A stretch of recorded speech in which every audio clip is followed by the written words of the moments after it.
All right, good evening. I'm gonna call this meeting to order. This is the Town of Monroe Board of Finance special meeting. Today is Wednesday, April 9th. It is 6:01 PM.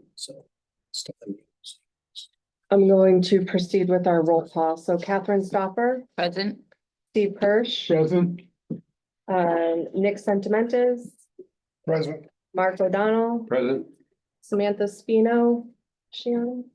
She's not here yet. She Okay, said about 5 minutes. okay. Terry Rooney, Here. Ron Benowski, Here. Heidi Mead, Here. Frank Duchess. Here. And I'm gonna take in Joe Cobbs as well, just in Yeah. case. Thanks. All right, this is our budget workshop to review capital and revenue, and we're gonna start with our capital discussion. Everyone, the pages on the middle of the table, those are all, everyone got a new packet. Okay. Madam Chair, did you recognize John Formicello from Town Council? I did not, I'm so Okay, sorry. just check. Jonathan Michello. Thank you. Anyone else from town council? No. Okay. All right.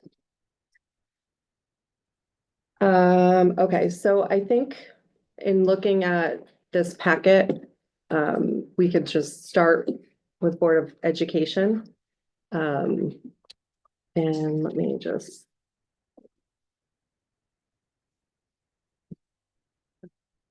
Okay. So are there any questions from the board on any of those items for the schools?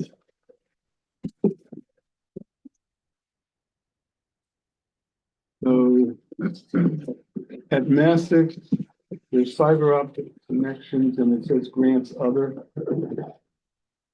Is that a grant or where's that 120,000? What's the actual source? Okay, we're just. For the telling me it's- video tell me board? It's in that big. It's probably in the, we it's got probably in the okay. packet offhand, I don't. Oh, recall. that's the electrical videos. Yeah, the That's, video. Oh, that's for fundraising. Fundraising. Okay. Is that the video board? Yes. Yeah, exactly, Yeah. yes. Mhm. Okay.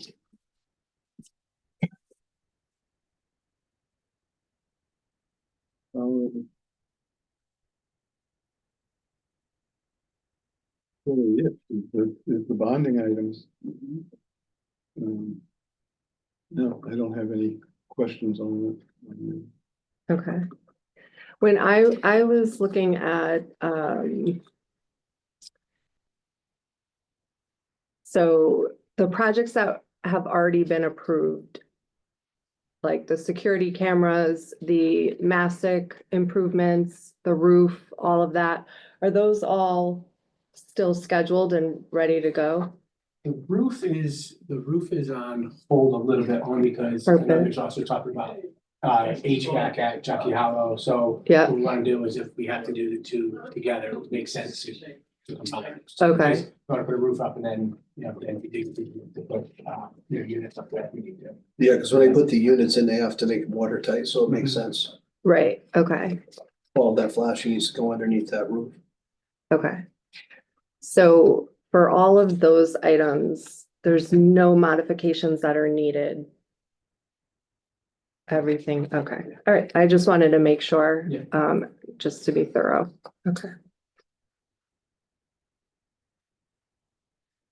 And everything else from last year, other than that, is done, or is there anything else? So I have, Which page are you looking at? well, I'm looking at last year, so I'm just wondering what is still outstanding. So I have a carpet in the library at Massac. Summer. Okay. The auditorium upgrade, power system, lighting. Yep. And then these are all Jockey Hollow, roof replacement, driveway, office and library carpet, which, The roof replacement. Yeah. okay. All right. Okay. Great. And then, oh, sorry, one more question. Okay. There was an HVAC assessment for last year. Is this engineering assessment separate from that? A state mandated $250,000. That was. That's the state statute Yeah. on having engineering assessments done at all the buildings. Which Okay, is different than the HVAC assessment. That's okay, to getting. What we have to do. okay, okay, thank you. Oh, if we go 2 pages further, where it is the spread by year. So there now that has the first field and track, and another roof restoration, one's a million, one's 2.5. Are those more or less placeholders? Do we actually know? Have we done something to determine what those are? The placeholders. They're just placeholders, okay.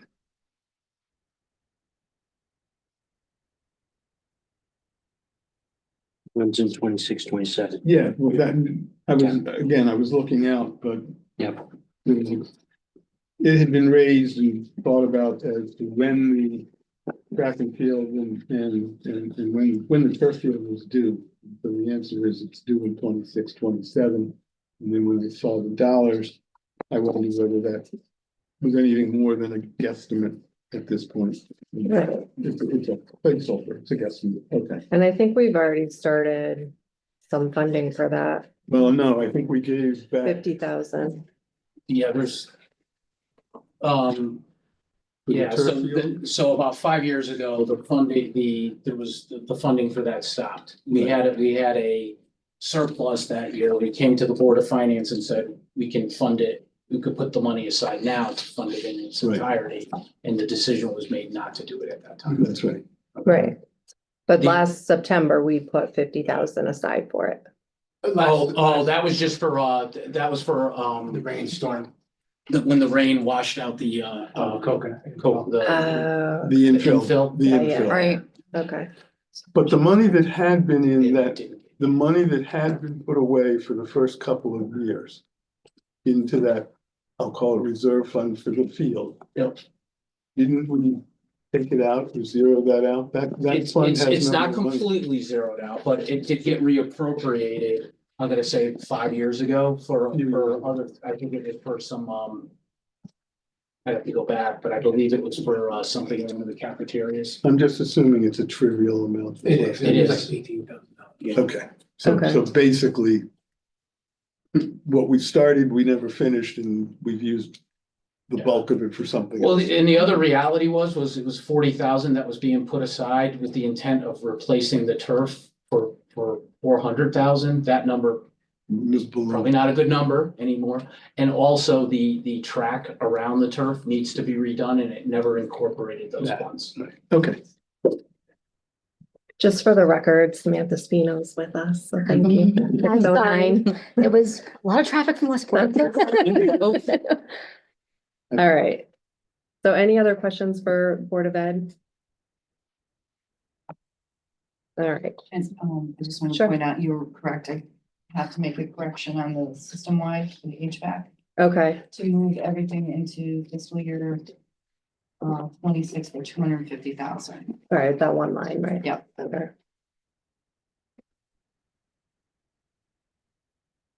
All right, perfect. Where are you, the third page in, Yeah, I don't think it, I think we split that out I think because it's split out The because statute the changed. statute changed and we can now do 20% of the district each year. originally you had to assess all the schools, then the state realized, hey, they don't have the. There was the capacity. bandwidth There's no wasn't there. capacity to do that. The state- Okay. So they said you could do 20% a year, which is for us, a school year. So we leave it. I think you can. Okay, Thanks. all right, thanks. All right, so next on here is EMS. And it's the portable radio replacement, which I don't think we have any questions on that.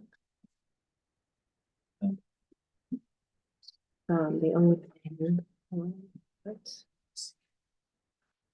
One second.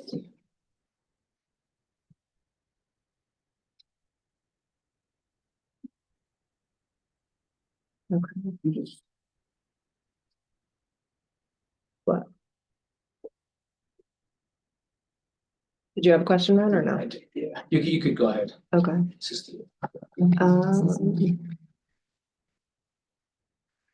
Okay, so this is different. Says portable radio replacement, and this is different from the portable radios that we approved last month. Or, I'm sorry, December.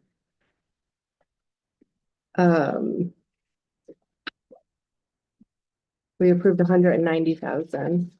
So I just want to make sure. Is that in addition to I'm sorry, I was talking. the EMS portable radios? What is the question? In addition to. So the I'm just looking at what we've done this fiscal year so far. That was just appropriated. Okay, That's why I'm not sure we're looking at the right capital. That's what I'm trying to clarify right now. okay. My original working.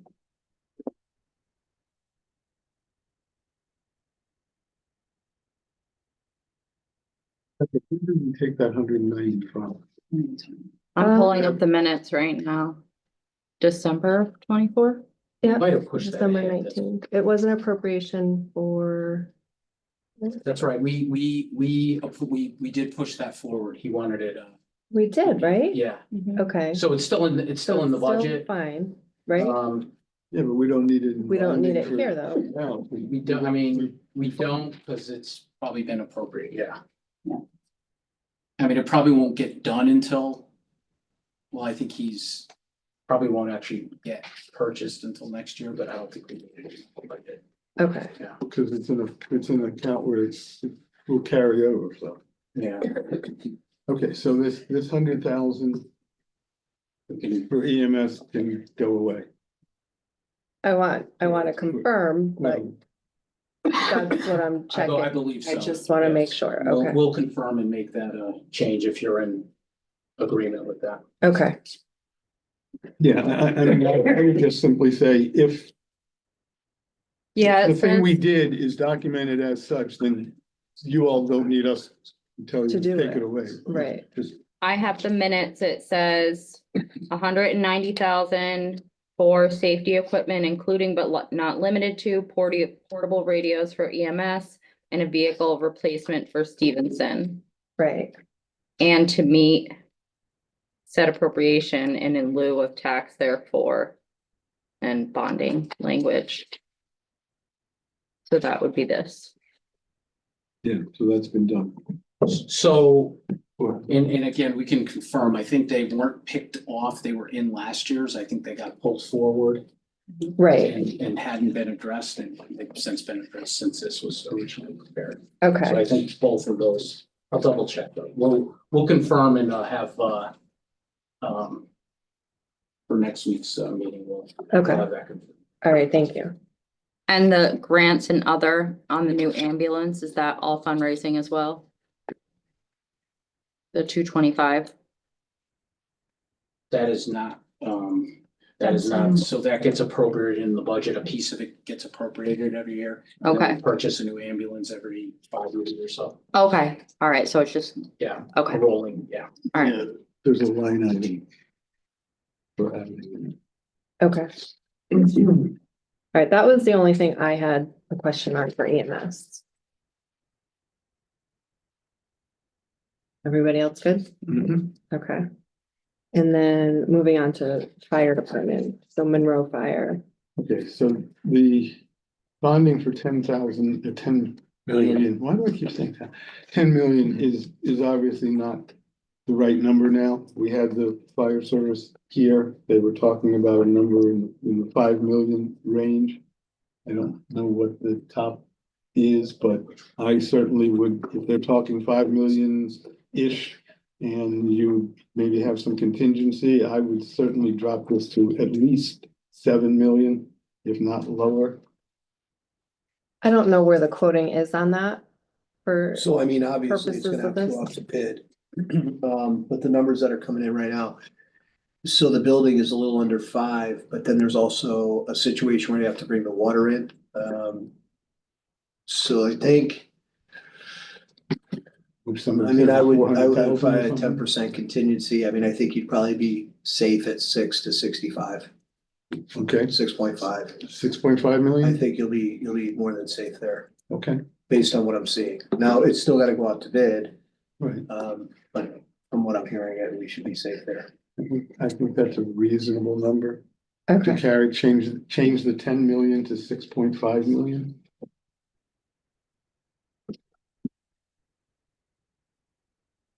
Just to, that would need to go out to bonding anyway, so it would get, if it needs to get adjusted at that time, our bond counsel, the attorney who drafts the resolution would basically replace what's ever on here, and it gets voted on by council. Right, this is just for documentation Yes. and right. estimation. And I think for purposes. we all know building supplies and everything. Yeah. It's fluctuating right now, so. Yeah. Yeah, we're seeing fuel go down, so that's gonna be a big impact to Yeah. construction because that'll be a big impact. But that continues on that trend. Okay,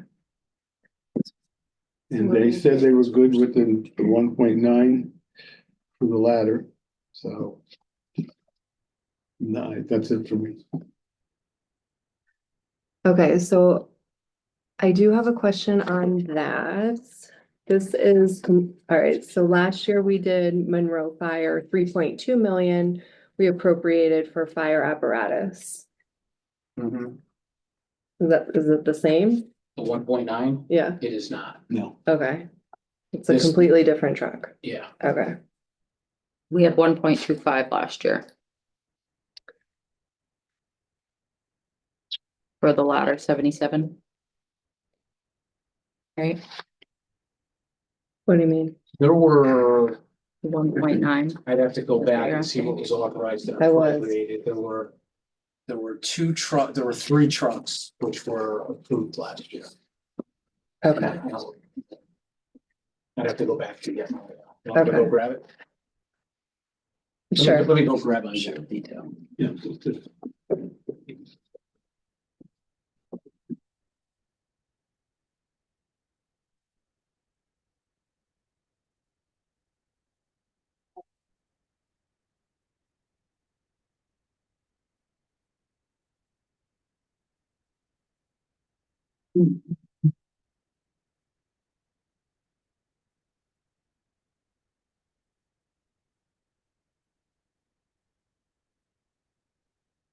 Sorry, Ron. That's right. So the three trucks, it was a for Monroe, it was Yeah. an engine tanker 73, Okay, replacing a 2009 Sutphen Monarch.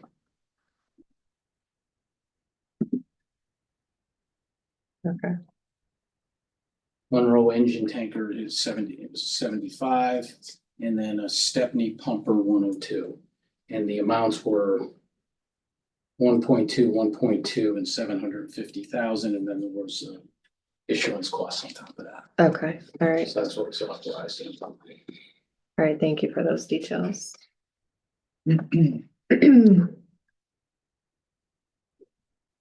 All right, I don't have any other questions for fire. Anybody else? just to make note, Sure. we were on like page 1, so I think it's page 4 that has the yearly detail for fire, so again, the 10 million would change to 6.5 million in the appropriate line.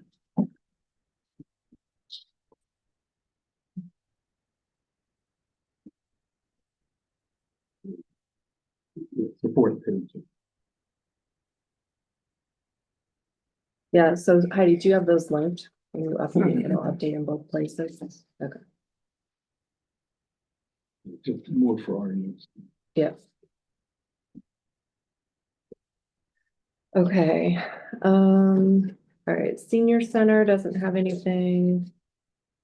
Library, And The then HVAC. under bonding, it has, senior center has stuff under capital reserve, right? under capital reserve and one item under the operating budget.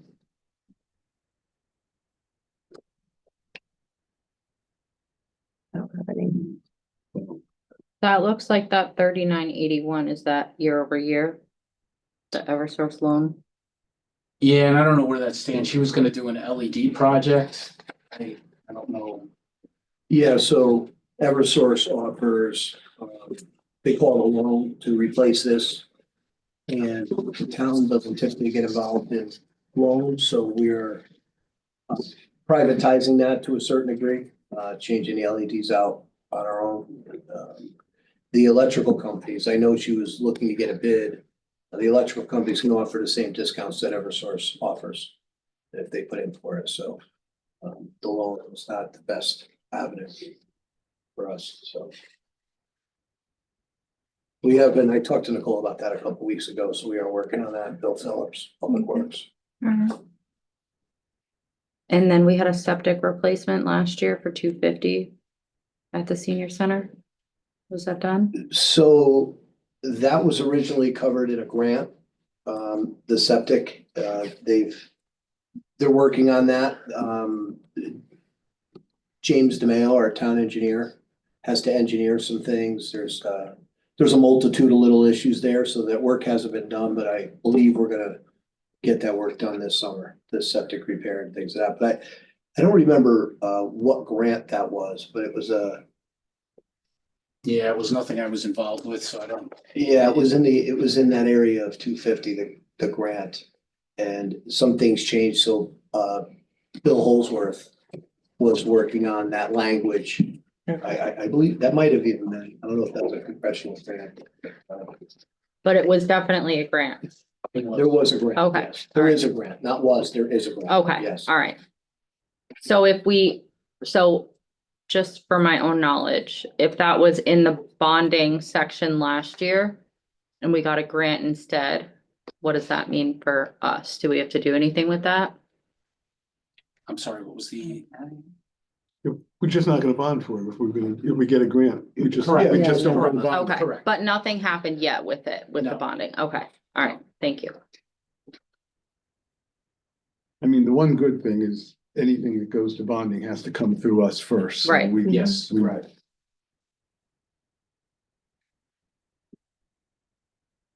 Okay, so are we ready to move on? Parks and Rec, Did you skip the library? library? Any- So. The HVAC units, $83,333. And it says for multiple years. And then I just wanted to point out, if you go 2 pages further, under the details for the upcoming fiscal years. That cost has been increased each year, which. So it's not 83,333 each of the years.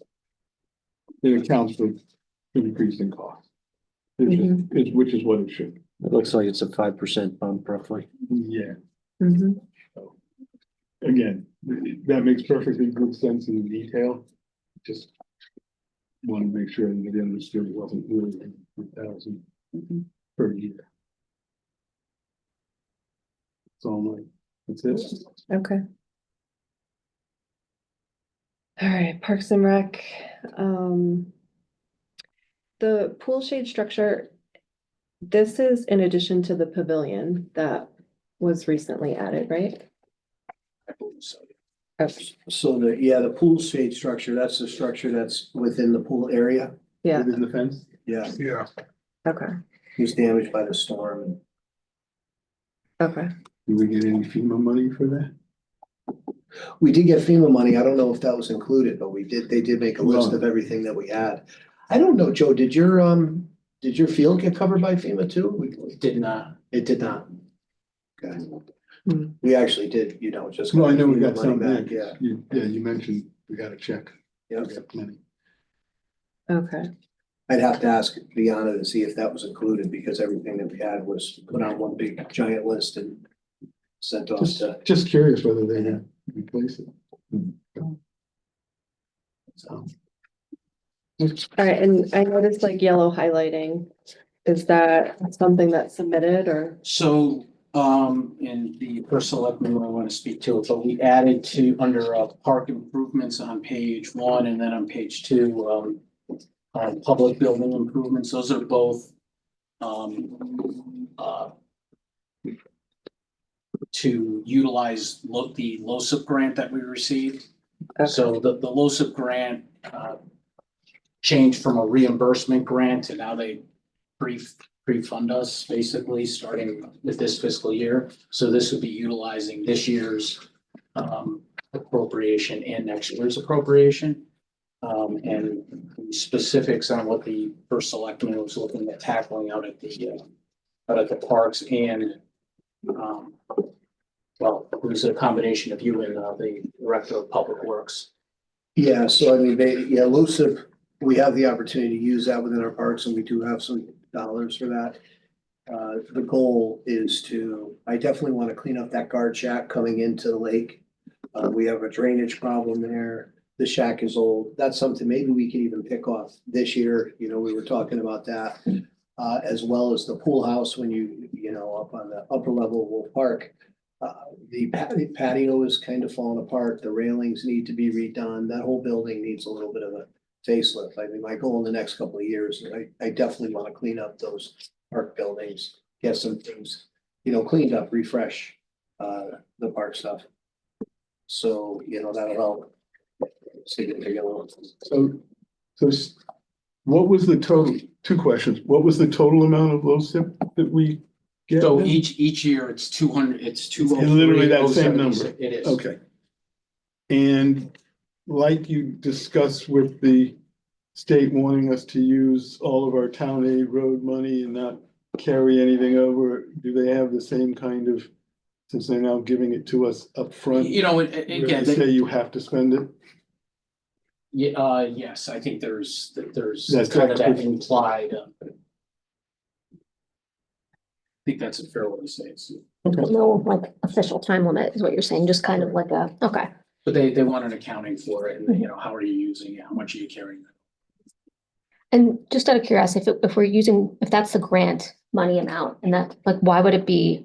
Is it in the capital plan just to say like, hey, this is a planned project, even though? we're not So making in use order of to our- utilize it, it's gotta be in the capital plan. Okay, gotcha. Okay, so at this point, and it has to be an acceptable use, okay? And park improvements and public building improvements are acceptable uses. Okay.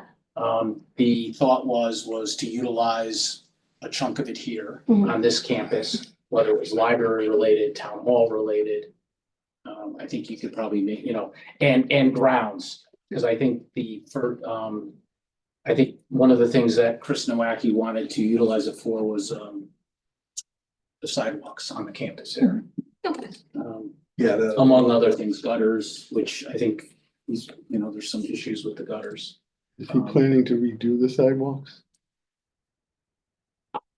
I don't know if the plan is that far along. We haven't got that far. Yeah, You know, just have to look at our options. So is the amount 203,076 in both places, or is that the total? So it's 406? It's in both places. It's 2 years. It's 2 years worth of, you know, we get 203 a year. So that was using this year's, which we still have sitting in a fund, and it would be utilizing what we're expecting to be appropriated. So next year. we're counting it twice.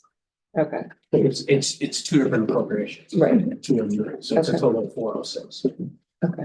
So the reason I asked about the sidewalk, maybe it's just because I have too long a memory. That was a requirement, planning and zoning, when the police department renovation was approved. It was the lighting, the sidewalks, there was some pavement stuff. We didn't follow our own rules, but that Your was- recollection of that is better than mine. that was 2011. We might get to it eventually. Anyway. Okay. Okay. I'm sorry. All right, any other questions on that? We can move on to police. Okay, so in page I'm looking at, there's a number highlighted in yellow. The description column is not highlighted in yellow. So You're talking about the body Yes, worn cameras? the- I guess there's some yeah, so it was originally gonna be covered with a grant, it was actually originally gonna be covered this year with a grant. We need to, our body worn cameras are end of life. Okay, the grant is no longer available. And we need to replace the body cameras. So basically, if I can add to that, Ron, Sure. so basically, the police cameras are state mandated. The state mandated thing, and there's a congressional grant through Murphy and Himes, and we received a letter from the congressman and the senators stating that they will not be funding that this year. So it's a state mandate that they're not funding for the police. So we're able to cover Love out of private duty. Happens all the time. Changes from grants to private duty. Okay. Funding source. So the funding source would, we knew that it would come from the police private duty fund. Okay. With the various takeouts spends from the private duty, what do we think we'll be left with? There's a couple million in there, so, yeah. We did an analysis of that before. Okay, yeah, because there's cars and other things, right, Mhm. being funded from that. Okay, Correct. it's still got a healthy, It does. all said and done, we're still gonna end up with a healthy balance. I have a question Sure. for Ron, but you look like you're deep in thought. No, it's okay. Okay, all right, I wanted to let you finish. All right. Mhm. So we had animal shelter repairs last year. Did those get Those are in completed? process. Okay, all right. And what is the useful life on the cameras? Useful life on the cameras, that would be, I don't know if the first selectman knows that, I believe it's gotta be. I don't know if it's 10 years, I feel like we bought them maybe 7-8 years ago. Feel Six like other- they two rotate police them officers. too, don't they? I just want I to be honest with you, remember that's, something about that, that's yeah. somewhat of a trick question. And the reason why it's a trick question is technology. Hmm. So if, you could have these cameras for 3-4 years and then the technology changes. And Yeah. when the technology changes, you can repair them for as long as possible, and then you get to a point where they no longer work. Mhm. That's what they did with these. Mhm. They kept replacing them and repairing them, and now it's at the point where the technology has changed and you can't get parts or pieces or get them repaired. So, I mean, the answer would be, these cameras should go, 7 to 10 years, but if technology changes, Mhm. I don't know. Yeah, I'd have to look back, You could have a brand new the other ones, and the software is used. Yeah, in a short period of time, that got, Well, I think with the ones I've got now, the vendor, pulled support for them. Yeah. Right, so. yeah, This I is the think thing. I think I heard that in one of the meetings. It says it in the description, in the back, and also says these new ones will be a 5-year warranty, so at least Mhm. theoretically, they should be covered, software, all of that. comfortably That's say great. 5 years, yeah. Mhm. So that's not the useful life, but I it would always say be that's the probably a software. pretty safe coverage. estimate that you get 5 years out of them. I would say that you're pretty safe there. Okay. Hopefully longer, but 5 years, at least we know they're covered under warranty. But then you don't know what state mandate can come out. Who knows what could change? But yeah, I think it's pretty fair that the equipment will probably be good for 5 years. Mhm. In any case, we have no control of. The only thing we can do is buy what's recommended now, Mhm. keep our. I do feel like I remember something about a rotating schedule, though. It could be fire though too, because they work Maybe the radios? The fire Yeah. radios were rotating. yeah. Okay, Mhm. all right. That's Yeah. what- So there's radios, there's the breathing packs, the Compact. different, Mhm. each fire is doing, on a different yearly Right. cycle. So a number of those things. Mhm. And that's their coordination, which is great for the town. Mhm. Okay, so now the next page, we kind of drop to That was police, town paving. And town, almost like public works. so that whole next section will be titled to be public work. No, It's 3 down, right? I'm in the wrong section. maybe I'm in. At the third line, it says Public Works. so- It He said- it he says said- capital That- expenditures by department. Okay. Yeah, Oh. Yeah. so we went from a bold letter police, there were Right. 2 rows, when you flip it over, you don't Okay. have. the Town bold paving, letter right? Thing that, yeah, it's just. Ah. Yeah, almost all of it's You don't public works. say DPW. Right, but that's and then what we it is. get into Stevenson Fire and Stephanie. That's how it was on the original, so I Yeah. don't think that we're missing anything. Okay, No, I don't think we're missing anything, I Mhm. just think it's not necessarily labeled. The best. So the town paving is the continuation of the 1.5 million that we increased last year. My comment is going to be what it has been for a number of years. We are still not doing enough roads to keep up. And we've been told that by the professionals, and part of our money is going to storm drain repairs, which we absolutely need to do before we do the asphalt. But I don't know how we get back to get up to doing more. The roads are, as one of the directors said the other night, commented that we're at a point now where some of the roads we're beginning to redo, and we haven't done we haven't made a first pass through all the roads yet, and some are now repaved or topped or whatever, like Wheeler, the section of Wheeler that they did last year. So I still have the concern. The town has never lived up to what it told the public in 2010, which was $2 million a year in bonding and adding 100,000 to the operating budget. We are where we are, and that's all I can say. I mean, looking back at what we've done in the past, 1.5 is on the high end. Mm-hmm. So Yeah, we I did don't, increase it. I think it's appropriate for where we have been. When I look at phase 10, it was a little over $1 million, and then phase 11 was 1.52. So- That's because that's right, we upped We for upped phase it. 11. Right, And so I think we're still on that same Yeah. path, and according to Chris, and his capacity and the machinery and everything, it seems like, well, this isn't stuff that he's gonna do, as he said, the machines and what they're going to do is not the big complicated stuff. right, but so- it's under his Oh, management. absolutely, it's under his Right. management.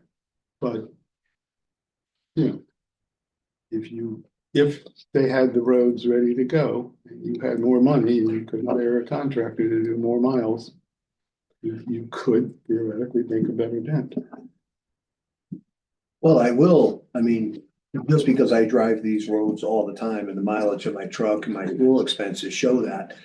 I go into other communities and I look at our roads versus other communities, and listen, I know there's a PCI in this, that, I'm just saying drivability.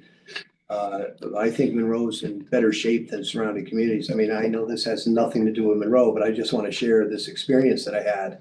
I went up to Newport about 3 weeks ago. And you know the amount of taxes that they pay. Their roads were horrendous. And I could not believe a community like that had roads like that. And Monroe, it was like Shangri-La when I came back in comparison. Now, there's always work to do because roads are constantly, we live in the Northeast where there's frost and there's snow and there's ice. So they're constantly getting damaged, but there's always roads to do, and I don't disagree with you. But overall, when I look at other communities around us, our roads are in better shape than theirs are. That's all I'm gonna say. Can I make a little relation to that? I know that the condo complexes in town have to self-fund and do things like that. So where I am, we are looking at north of $500,000 to pave the entirety of the complex. And that is just the smallest little fraction of roads in town. So the amount of money that will have to be spent to get what's left is substantial. So I do agree that, you know, I wish more could be done. I just don't know, but again, to your point, Chris is managing these things. It's, Yeah, I mean, the problem, the bottom line, and you were on council at the time, in 2019, when the 2018 road report was presented to the council and therefore the public. The presenter from VHB was asked, given that we are spending X amount of dollars, and I'm paraphrasing each year, why is the amount of dollars that we need to spend over the next 10 years not going down by more? And his answer was basically two things. Number one, the cost of, materials and labor continue to go up. And number two, the roads are decaying faster than you are repairing. That's true. The asphalt quality is Okay. not the same. And so that's one issue. The other issue is when you analyze what VHB has given us in terms of the cost per mile to do the roads that are in the various PCI groupings, that keeps going up. So we can stay on this path, but next year I'm going to spend more, or I'm going to spend the same and get less roads. So if we don't do a chunk, whatever that means, we're going to end up spending more money in the long term by pushing things off. That's what the experts have told us. You can read, professional papers. The question is, what can we do about it? I mean, I think what you're saying though, Stephen, all due respect, that's the same thing with anything, right? If you push it off, it's more expensive, right? If you don't do the brake pads on your car, then the drums go and you gotta fix More those. expensive. If you don't put a roof on your house, then the plywood rots, right? So there is some truth to that. The other thing with roads is, don't forget, you have a wet summer like we had last year. It doesn't matter how much money you have. If you can't get to those roads, weather plays a huge role around here. So you only have a very small window. The asphalt opens up in May, closes down in October. And if you have a rainy couple of months, like we had last year, that hurts you significantly. We have very small windows too. Are we doing more work this year because we're getting the FEMA money? Like, I think when I look at the DPW budget from our Department of Public Works budget from, when we, just the actual operating expenses, all this grant money where they said that they're going to be engaging third parties, doing additional work on the roads because of all that storm damage, right? So we're already engaged. Like, is there some savings to be had if we're already doing that work? Like that incremental cost is smaller if you're already kind of doing some of that work to begin with, especially if it's with government, grant money. I'm trying to figure out your question, Sam. I'm just throwing thoughts out So there. Like, the I feel like FEMA money, Mhm. the FEMA money, that was to repair the damage from the storm. Yes. Right, so finance years ago, put aside $500,000 for emergency fund for stuff like that. Yeah. So we took that money from the emergency fund and that money just goes back and replaces that emergency fund. Yeah. Right, so that's not gonna, although we did repair roads with that, it was Mhm. roads that were damaged, so some of those patches obviously are new and will last longer. Mhm. But I don't think, that's not, the FEMA money's not gonna go towards. Oh, no, I just more mean, this isn't where the cost is gonna come from. It's more if we're already, like, are those projects still ongoing? Are we already doing some of that work? That work's done. It's all That done. work There's was no done in 8 additional work days. done, like. Sam, that work was Okay. done in 8 days. Okay, so this is So like a then- reimbursement. The That's FEMA That's just money. reimbursement. reimbursement Okay. for what we filed to Department of Homeland Security and then to FEMA, because we had to file the Department of Homeland Security to meet a threshold. And once we met that threshold, then the governor, the president had to declare a state of disaster. And then that opened up FEMA. Mhm. And then FEMA came out, looked at the damage, took all the records from Public Works, and then decided it was a 75% payback or something Yeah. like that. They give us money, So we that's how that worked. replenish our reserve. But that work was done out Okay, of I wasn't that sure if it was fund. still more work that Yeah, was no. completed, ongoing. And you also It was don't know huge, whether the impact. roads that were damaged, Mhm. where they were on the normal repair list. Mhm. That's I mean, fair. Right, Mhm. so Yeah, I 'cause I don't haven't know done a whether the assessment, yeah. various roads, I've never seen a list, but I don't know whether it was a road we just rebuilt 2 years ago, or a road that was gonna be rebuilt 2 years from now. Yeah, and in a lot of those circumstances, it was a lot of a lot of infrastructure work. Mhm. So in most cases, it wasn't paving a whole road, it was a river was there and destroyed the road, and then we had to fix it, yes, Mhm. Culverts, drainage ditch yes, things, yes, Driveway aprons. driveway, yeah, driveways. in some cases. In some cases. So, okay. I mean, I've but said- to I've answer said your my question, Sam, there is some damage still left in culverts and things Mhm. like that. We've been applying for certain grants, but I guess some stuff is frozen at this Mhm. point. But yeah, there is some damage off the roadways that Mhm. has to still be addressed for sure. The thing like that was redone completely and then that whole thing blew out right there at the end there. Oh, Yeah. So they destroyed what was probably just like less than a year before. Less than a year before and had to be redone, yeah. Yeah, there are a lot of areas. That was an interesting situation for sure. Hope we don't see that anytime soon again. I guess I missed this, so Sam, you got the document open. Highway Department, Butler Building Equipment Storage. What is that? So so if you go down to, Pretty Hill Road, if you go down to Public Works, you'll see that there's, and Parks and Rec has it too. All of the equipment is outside on the ground. So, if you understand equipment and dry rotting and things of that nature, the equipment doesn't last nearly as long sitting outdoors on the ground as it does undercover. Also, they could really use a wash bay as well, which is possible in this building with an underground tank that has to be pumped, but they have no way to get sands off the trucks, because they have to call TransClean to come in and do it. That's a cost. But the goal of the building, the Butler building, is to house a lot of the equipment that's sitting outside all year long. We'll get a lot more longevity out of that equipment if we. Is this a brick and mortar building? No, it's a Butler building. It's very similar. It's very similar to the building we're gonna use on the fire department. It's a steel building, Okay. with this will be very commercial looking, gray, just basic Okay. metal building, but a large metal building with a nice concrete floor so they can move their trucks. Yeah, that's in, they what can I move was their getting equipment in. at. Yeah. A structure, not a tent kind of thing, not one of the. Yeah, you could it's get it out of just a the- big steel building for storage to keep things out of the weather. Chris talked about it at either one of our meetings or at the town council, I don't remember which. Yeah. But he did talk about it. Yeah, he said something about, and that's what I say, Well, I Well, mean, it takes them out from under the weather. If you- yeah, Right now they're that's out. the point, I just hadn't. and if you go to Parks and Rec, it's the same thing. When you go into the overflow parking lot, there's a lot of equipment that's sitting outside, and at some point, we need to clean that up.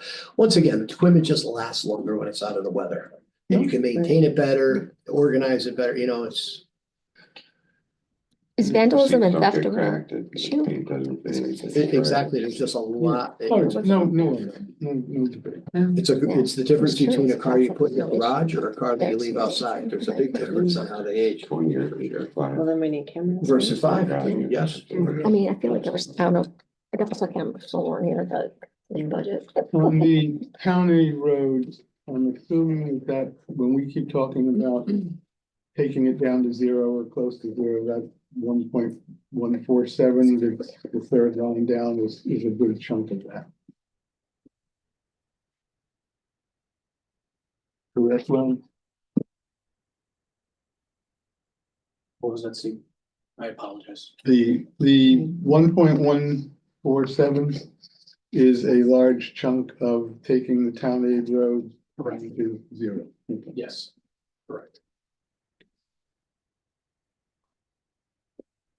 Then the yellow, that is the last thing in that section, public building improvements, town hall, police department, community center, and library. Is that low slip or slip? That's That's the. a Yeah, package I'm making up my own. to this idea. one. Yeah, I understand from that, what buildings, That's I had mentioned earlier, the town hall campus, So it was kind of incorporating work to be done at the library, town hall, and the campus. So what kind of work besides? You would have to ask the DPW? DP. Okay, Okay, I have kind of a follow-up on that because we had 155,000 last year for the town hall cupola and gutters. Would that now be included in this new?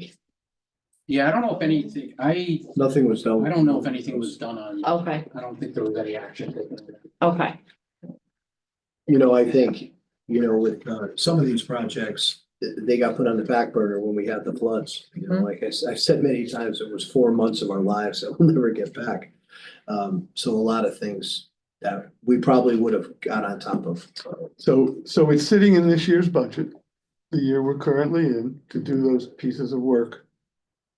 If this is for other stuff, can we, at the end of this fiscal year, move that into a fund someplace that'll carry over so they can do that, those particular items? It doesn't live in the general fund, so it is in it's in a LoSiP fund.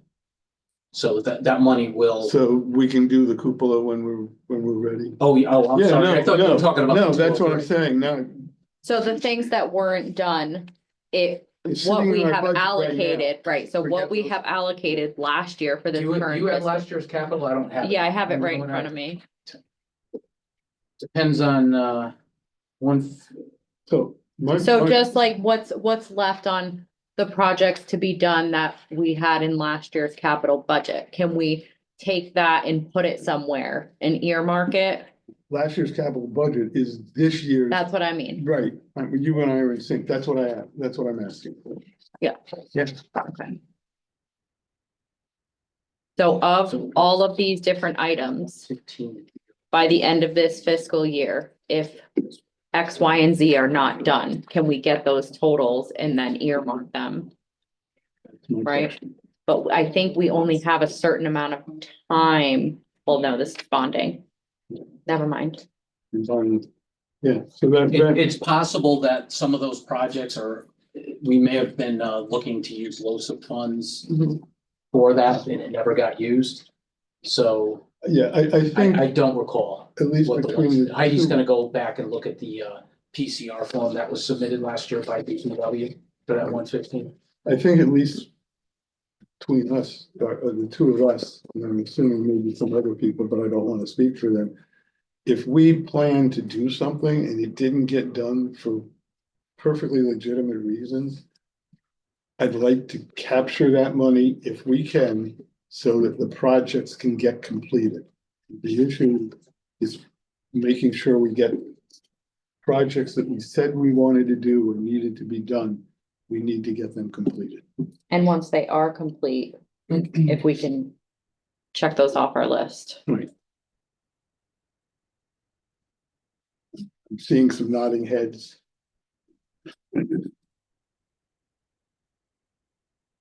Okay, Heidi's looking into the history of okay. that 115 appropriation.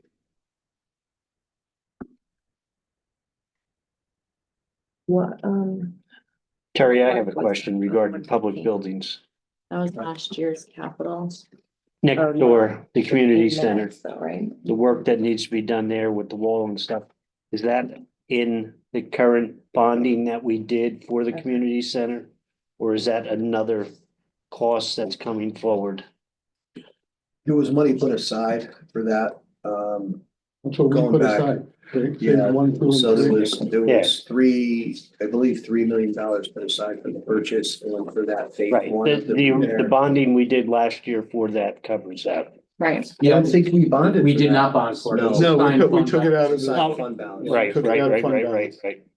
Right, and that's actually, and it was, we met, I didn't personally, but 7 contractors came today to look at that wall. So in the process of yeah, so, picking a, So that 842, sorry, Steve, no, go ahead. the phase 1 and 2 were taken out of fund balance? it's already been assigned, Yes, we did that. Okay, I think maybe 2 years ago now. Yeah. Yeah, under Ken was still. under Ken, Yeah, we did it, and the discussion was, there was a certain amount for the purchase, and then there was the second phase other thing, we agreed as a board, to take the whole, I remember. okay? So I don't remember, it was 3 million something, but it was Yep. included the critically needed repairs. Mhm.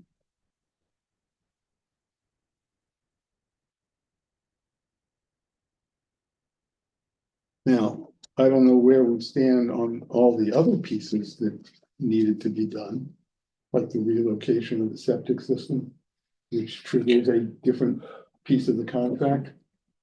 Right. Yeah, I mean, the septic system that's there is currently, it's currently being used, but that's a 10-year, that's down the road. 10 years time. But there was some Evacuate. clause in the contract, right? that Once we did that, then they no longer could use the building. There was some relationship to getting that particular thing done. Just like if we wanted to take the whole building sooner, we could find them space for their school elsewhere in town. Like there were Yes. there were a There was handful of those something. Yeah. clauses. One of which Yeah, was, if we decide not to entertain CCD, we have to find them a location. I think they have, it's either 5 or 7 years use. And then at some point, we have to look at putting a septic system that's or sustains that building. or if we move the septic system, Sooner. then sooner, then that requirement on us goes away. So, again, my comment is I just haven't really heard any real discussion of the follow-on phases. And the septic, to me, is one of the big ones, but Yeah, it's about, the last Amy told me it's about a $250,000 to a $300,000 septic system. and it goes underneath the parking area. Right. Yeah, I mean, the engineer would have to Do that. decide where that's That's right. gonna go because. You know, that was what they have to was do- mapped out in the They'll map it out, and then conceptual they have to do bird tests and see if the ground breaks. There's a little bit of engineering work to that for sure.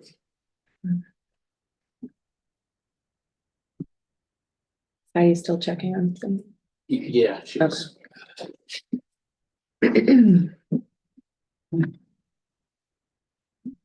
And it was that 115, we may have to ask DPW. Too.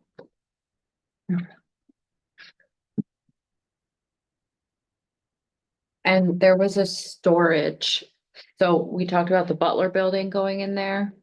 There was storage last year of equipment like metal framing. I'm trying to get back to that page. Corrugated metal roof and wall system for containers and small storage. Is that separate from the Butler building that's I being done? believe so. I think Okay, it is, that's yeah. for like material, like raw I believe material. so, but I Okay, would defer again to the DPW Okay. director. all right.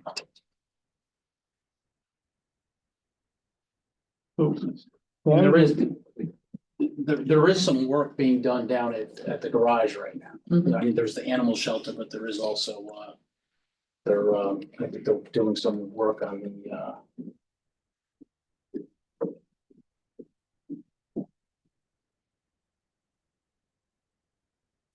might be the officers or the old bus barn. Terry, they're looking to do work on that old bus barn too. Down at the highway garage, correct? Or is that work already in progress? I think it was approved. It might be. Some small repairs, nothing major, just, I think it was a roof. I think it was, are you talking about the bus barn? Are you talking about the highway building? yes, the old bus barn down at. There was Oh, okay. office Yeah, that renovations, was- upgrades that and was roof approved last year. replacement. Yeah, Yeah, that was approved last year, so, once the animal shelter is done, they're moving on to that. I know they're working on plans for what they wanna do there. Yeah, as far as the containers and I don't know where that stands. Okay, But that's basically just a remodel, cleaning up the inside, you know, it's not a new building, it's just paint, flooring, you know, new lockers, that kind of stuff. I just didn't know if this new building was going like on top of that storage that To my knowledge, Last year. what do you mean? Last year, there was corrugated metal roof wall system for containers and small storage. Hmm. So that new Butler building, is that just getting plopped on top of that? I don't, nothing's getting plopped on top of anything. Well, to keep whatever that storage is for dry and then plus equipment. Yeah, I think Chris would have to answer exactly Okay. what that is. I mean, I'm familiar with the highway building, which is a concrete block structure, Mhm. and then this building. You'd probably have to answer to that. I'm not 100% sure. General question, why is garage doors at Stephen and Stephanie in DPW's? Because they oversee the projects. Are they town-owned? They're town-owned It's a buildings. town building. Okay, yeah, those ones. But the Stephanie doors are already done. Mhm. So that's the station renovation that you're looking at, right, Steve? Right. But Steve, no, That's- yeah, no. yeah. So Stevenson is getting 2 new garage doors. Stephanie, yeah. And we Not replaced Stevenson, them. but Stephanie. No, no. Yes, I do. Cause we fast tracked that. Yeah, yeah. Their doors. Yeah. Yeah, because when Darren, the new chief, brought it up, it was like, maybe we could pick that off this year, and we picked that off this year. Okay. I have a question. Mhm. This, the security upgrades. So there's one at DPW and then there's one at PD. Is that going to be part of the same project? The, security cameras, building access and entry gates? Is that like, are you using the same contractor? Is there some kind of cost benefit? Are they two separate projects? I don't know, I don't think, they haven't Okay. bid that out yet, so I Okay. don't know what contractors they're gonna Okay. use. Well, my question would Catherine, be, where is that? I don't. So it's, Like the fifth says one down. 120,000 for highway facility. And then 200. Highway facility security. five lines down, five I mean, I lines. imagine that might have to do with the highway department Butler building, because they mentioned for security. Well, and some what they're issues. looking for, I think, is an entry gate. Building access controls, you know, like Mhm. we have here, and security cameras down there for security reasons. So Down the- at the highway facility. But the police police, parking lot is. So the also- police is to gate, I believe it's to gate off the back parking lot, so there's no drive-through in the back, and to gate the back lot for security reasons. but is that going to be the same project? I'm just thinking maybe there would be a cost savings if it's bid out. That I don't know, I don't think we're Okay. at that stage, I know I know Paul gets involved when That's what I when the was saying, security yeah, systems are, you That's know. literally what I was gonna ask. Chances are it would be the same vendor, Right, because it's a. just you know, keep it right, uniform, yeah. Yeah, because Paul just did a bunch of cameras at Massac. Yes. And that's literally what I was gonna ask you, is the specs and, What's that Stuff vendor that that we typically use, Ron?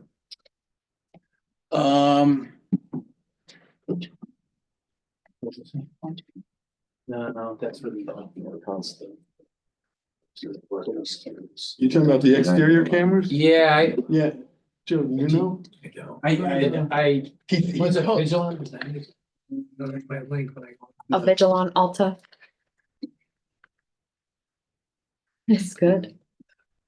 Yeah, I don't- yeah, he I actually don't said it know. one night and I don't Yeah. remember what it was. If I heard Okay. it, I would confirm it, but I mean, it's not coming to mind. Coming to mind, so.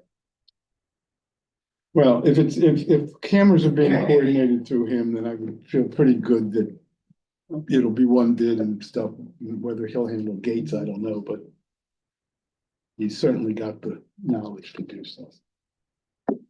I just wonder if we should just combine those two. For a total? Well, they're probably in should different, it they're be probably in separate? different, I would keep them there's separate, different quite honestly. budgetary items in different departments. So you could combine the work in the contract, but you wouldn't necessarily combine the ledger or the capital tracking. Yeah.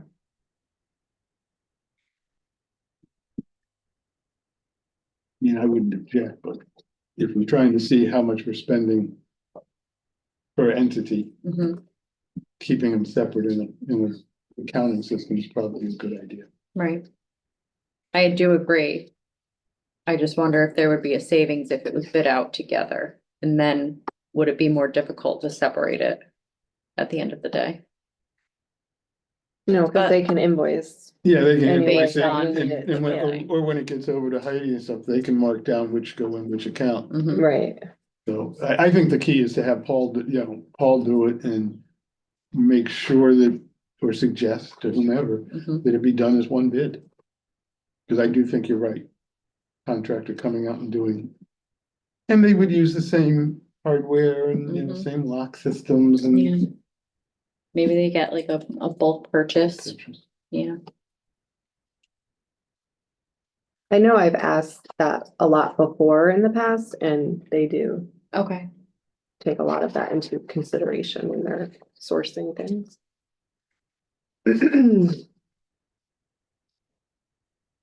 All right. Any other questions on this page?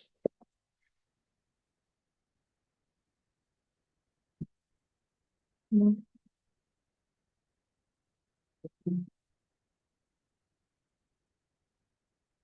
Are there any questions looking at the 5-year?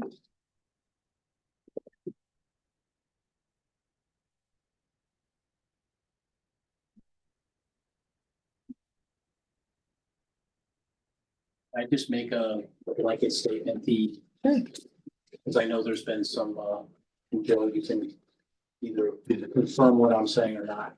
The facility study that is currently in progress, the Board of Education is not, is not incorporated into this capital plan. Just want to make that clear. So now that's the stuff that we're ticking off the box for. Yeah, so there might be some, any repair and maintenance that we're aware of, or upgrades that were required over the next, 5 to 7 years, we've, Mhm. incorporated in, but the reality is the facility study may have captured items, additional items. So that small $100 million item's not Is gonna be. not- No, the small, that's the one building. Yeah. Yeah, it's not only that, Now, they may want to go out and hire some structural engineers and things like that, which we would have to go find, deal with that funding separately, because doesn't exist anywhere. And that might be the most thing occurring the soonest. If the committee goes down the Chalk Hill solution. Adding another floor to Chalk Hill.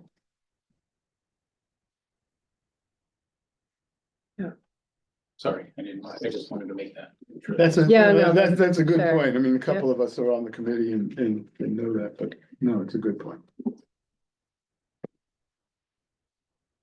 And I also, I'll just add, there's grant opportunity even in some of these items. Yeah, I don't, I think So, the first selectman, as those- anytime there's a grant opportunity that. Right. We become aware of, or that we certainly, Yeah, just if anybody, obviously our eyes and ears are open to everything. I mean, we have Rosemary here scouring, yeah, looking for opportunities. However, nobody's perfect. And if you have, you run across a grant idea, especially Catherine, you being a municipal, you might run across something. Just send me an email and I'll forward to Rosemary and we'll put her right on it. I know we've been working with you guys. It's been a little bit of a rough go, but yeah, any lead, give it to us and we will chase it down okay. for sure. The only other thing, Catherine's gone through, I guess, as well as anybody now, looking at what we approved the last time, is, did anything else get shifted out? I saw a couple of things, but I basically said everything Okay, that either was moved or we remember or talked about, so. Okay. But it would be nice to get a list of like when things are complete, so we can check them off what we approved last year. You're kind of like on the budget, like full budget, how you've got like, prior year and the spend to date or whatever, like that's a kind of a cool view. It might be helpful for the CapEx. sounds like a good project for the DPW director. You do.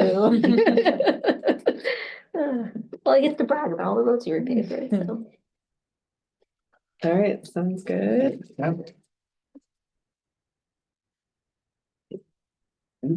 Amen. All right, so any other questions on capital? We're good? All good. We have to vote on it? I think once we get to, When we get to numbers. You vote on the capital budget. When we have all the Next Thursday, yes. Not staying for revenue, John. Oh, no. Okay. I spend it, you make it. Thanks, Jonathan. Thank Thank you for you. having me. thank you. Have a good day. Okay. So the revenue.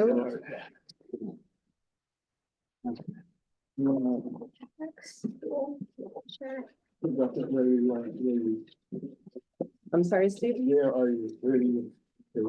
Oh, I 14. haven't gotten there yet. Yeah. Well, I have us starting at the grand list, so maybe 15. Bye, Joe. Thank you. Thank you. Isn't already? You haven't even gotten to your stuff. When this is all done, I want to talk about this, but you don't need it. Okay. So yeah, I guess we would start on 15, right? 14. 14 is the historical grand list. Yep. So before, can I just, I did have a chance to talk to Justin and I conversed on the contingency amounts. Okay. And right now, the overall contingency in the mill rate calculation is $40 million. After, our review, we feel we could bring that down about $5 million to about 35 million. Okay. Okay, so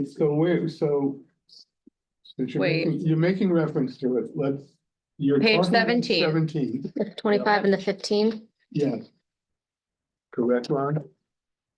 Or is The that 40 going to, That's the 40, So the 40 is the 25 plus the 15. Yeah. okay. so that 25? Oh, sorry. So you're taking 5 away from each? So no, not. Oh, no. No. No, 5 in total. So the, The 2.5. the 15 is actually going up to 20 Mhm. and the 25 would be, going down to 15. How did the BAA do? So that would be a question you'd probably have to ask Justin. Okay. I don't know the details. There is still a contingency for BAA of about $2 million. Okay. All right. What did you say the 15 was going down to? I was flipping. Page 20. 17. It's going The up 15 is to going 20. up to 20. Oh, And the gotcha. 25 is going The to 20. 25 is going To down to 15. 15. Gotcha, thank you. Okay. So that's a net- Sorry. So that's a net reduction of 5. Fine. Yes. Right.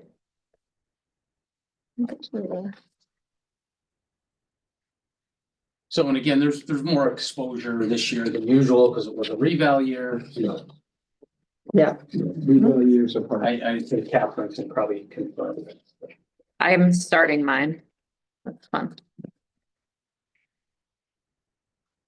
Okay, so we did get, maybe this might be a good time. But Samantha had submitted some questions. Oh, yeah. That I'm happy to read the responses from Justin on. So the first question was, with the commercial growth in town over the past year, why is the tax assessment lagging over residential in such a drastic way? So Justin's answer, unfortunately, commercial properties simply have not been demonstrating the same type of market appreciation that residential properties have since the last reeval. While we have experienced some significant commercial development in recent years, which has certainly been helpful in generating grand list growth year over year, the totality of market appreciation experienced by commercial properties in contrast to residential is noticeable. This is not a unique experience to the town of Monroe.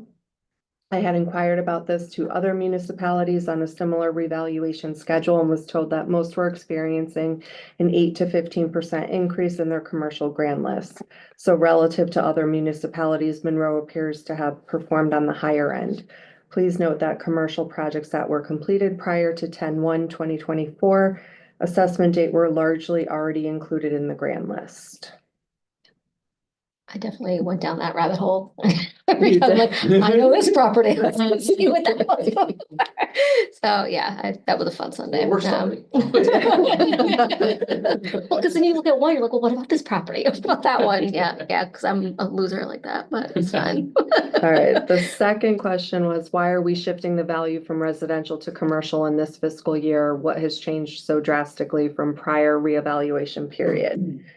So the primary driver of the disparity you are noticing is that Monroe completed our previous reval in 2019, which was prior to the residential housing market exploding in 2020 and thereafter. The resulting and continued lack of housing supply has only continued to drive residential prices up through our 10/1/2024 data value. I would suspect there are other structural forces that may be at play as well. Factors such as the dramatic shift to remote work that took place since the last reevaluation and an increase in home-based businesses may also be playing a role. It's also worth noting that commercial property makes up a much smaller proportion of our total grand list. Out of 7,877 real estate parcels, only around 340 are zoned commercial or industrial.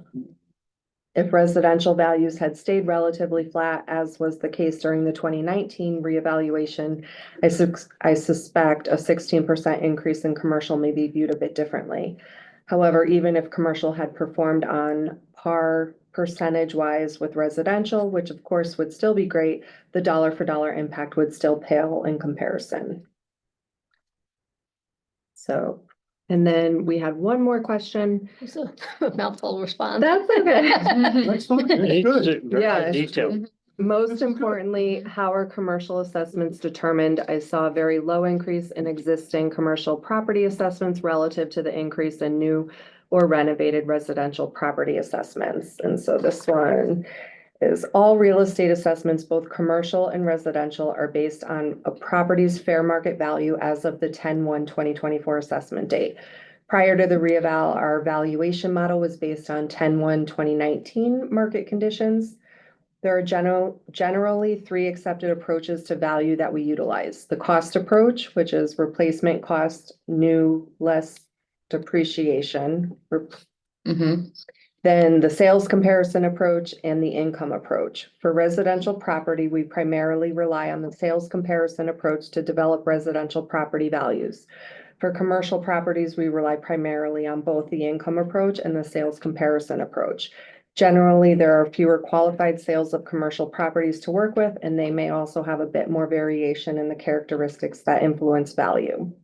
The income approach is developed by aggregating lease rates, vacancy, and operating expense data for various commercial property subtypes through the confidential income and expense reports that we are provided.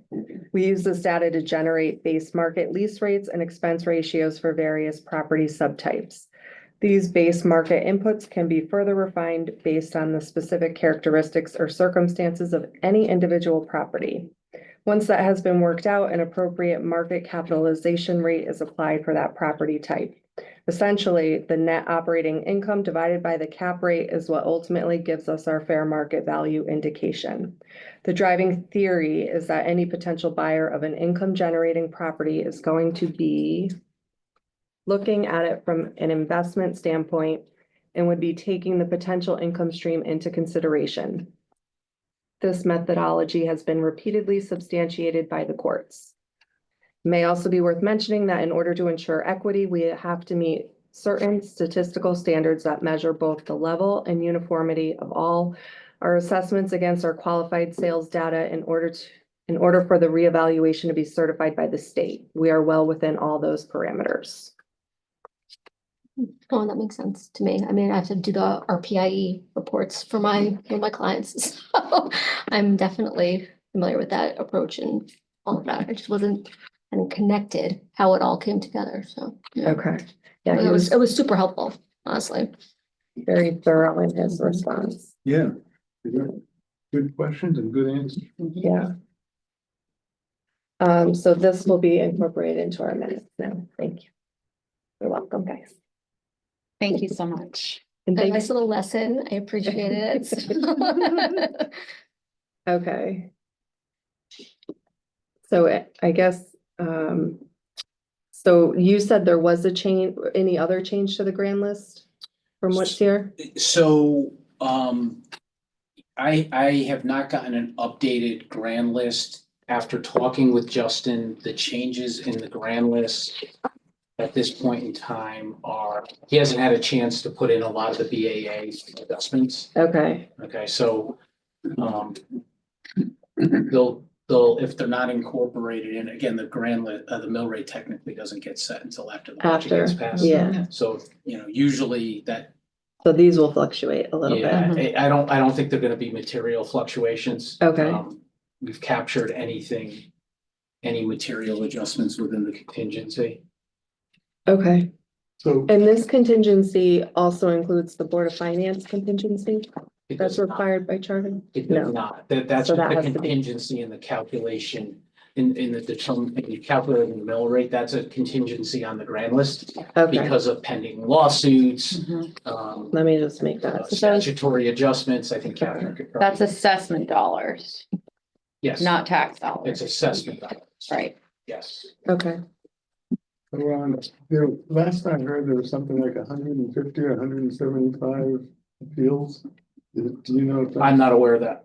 Okay, Yeah, it was somewhere in that range, 150, 175. It was under 200 for sure. I think the last time I talked to Justin, it was 100, it was 150, but you're probably, give or take, you're just straight. so the likelihood of it being material, having a material impact is Hmm. pretty small when you're talking about 7,000 properties. Very small, yeah. What he does is he goes through and again, some of these are pending settlements, so I wouldn't, so, but he goes through and says, okay, this is where we are, this is where they want to be, there's a $100,000 VIG, where do, and he kind of uses somewhere in the middle where he feels we're gonna fall, we could fall, to give us a adequate. Yeah, no, as long as that number is as small as it is, or hasn't gone up since I, last heard it or whatever. Again, I just think it's gonna be relatively not impactful. So the contingency that we have built in is $1 million tax dollars. That Yeah. and I was like, 15 and 20, If you, that's about $1 million tax dollars. So how many appeals do we have? Between 150 and 175. Okay.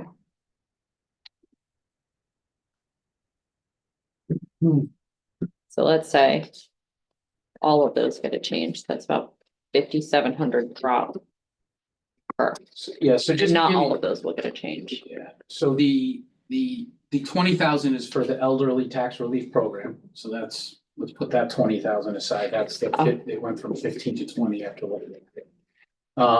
The balance, which is what, 15,000, 5.5 of that are motor vehicle adjustments. 2 is BAA and 7.5 is for pending / potential litigation and statutory adjustment. So that's the great thing there.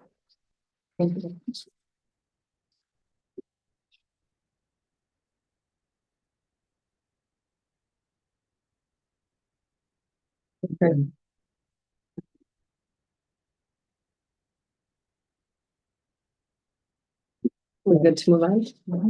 Yeah, well, somebody had said, look at page 14, but I don't know. Who said, Oh, that's where we started. oh, okay, I mean, I don't have a question. I'm saying, okay.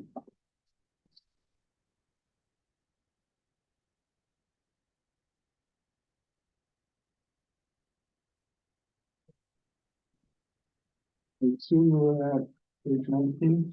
Okay. All property taxes, current, prior year, and supplemental. The departments submitted 100 million change. Mhm. The first selectman reduced that by 7 and change. What was the driver there, Terry? The taxes, oh, it's all of the tax adjustment? Yeah, Yeah, Okay, that's basically the accumulation of all the adjustments made throughout the budget. That's the tax effect. So that's that number gets populated in the spreadsheet based on all the other adjustments. all the other, okay. Because the tax is what balances the budget at the end of the day, Mm. okay? Okay, Does that make sense? mhm. yes, it does, because I couldn't figure out how you could just put a number in. Okay. Thank you, Ron. You're welcome. That's why you have him here. Takes a village. Yes, it does. Okay, so that carries straight through. The 4 million, from fund balance. I said it. He's gonna also do something. Someone else's turn. I was gonna say, before can I, Yes, before I say anything. the supplemental, I wanted to, the supplemental tax, after talking with, I haven't had a chance to talk to the tax collector regarding that number yet. I have talked to the tax assessor regarding that number. Okay, We feel that, the 7 million you're talking about? no, the 850,000 that's budgeted, right below it. Okay. I don't- What page are you on? 20. Page- Ah. page 20. Okay. Help, all the Oh, I'm sorry, detail. Can you start over? We're looking at the summary. Page 2, the supplemental tax number that's budgeted, Yeah, which was flat year over year. Mm-hmm, There's some concern right now based on the mm-hmm. way motor vehicles are valued and is that number too inflated? I'm still.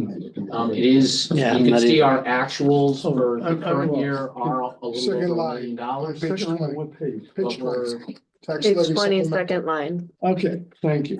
I'm Oh, sorry. you still didn't know where we were? Yeah. I apologize. Well, It was the neither- phone neither call. Frank and I were lost, so we obviously have a personal problem. I was following Steve, what? My apologies. No, I apologize for interrupting. All right, Okay, so- go ahead, please. It's So- set at 850,000. Yes. Okay, so pick it up from there, Ron. So we feel that might, and again, it's, you're kind of, you're projecting that based on historicals. It's just that we know the facts have changed a little bit, the way motor vehicles have been valued. So the assessor, I don't think the assessor and the tax collector have had a chance to Connect on that. connect on that. So are we thinking it'll be higher? We lower, feel that we might have to lower? pull it back a little bit. Oh, okay. All right, let me make.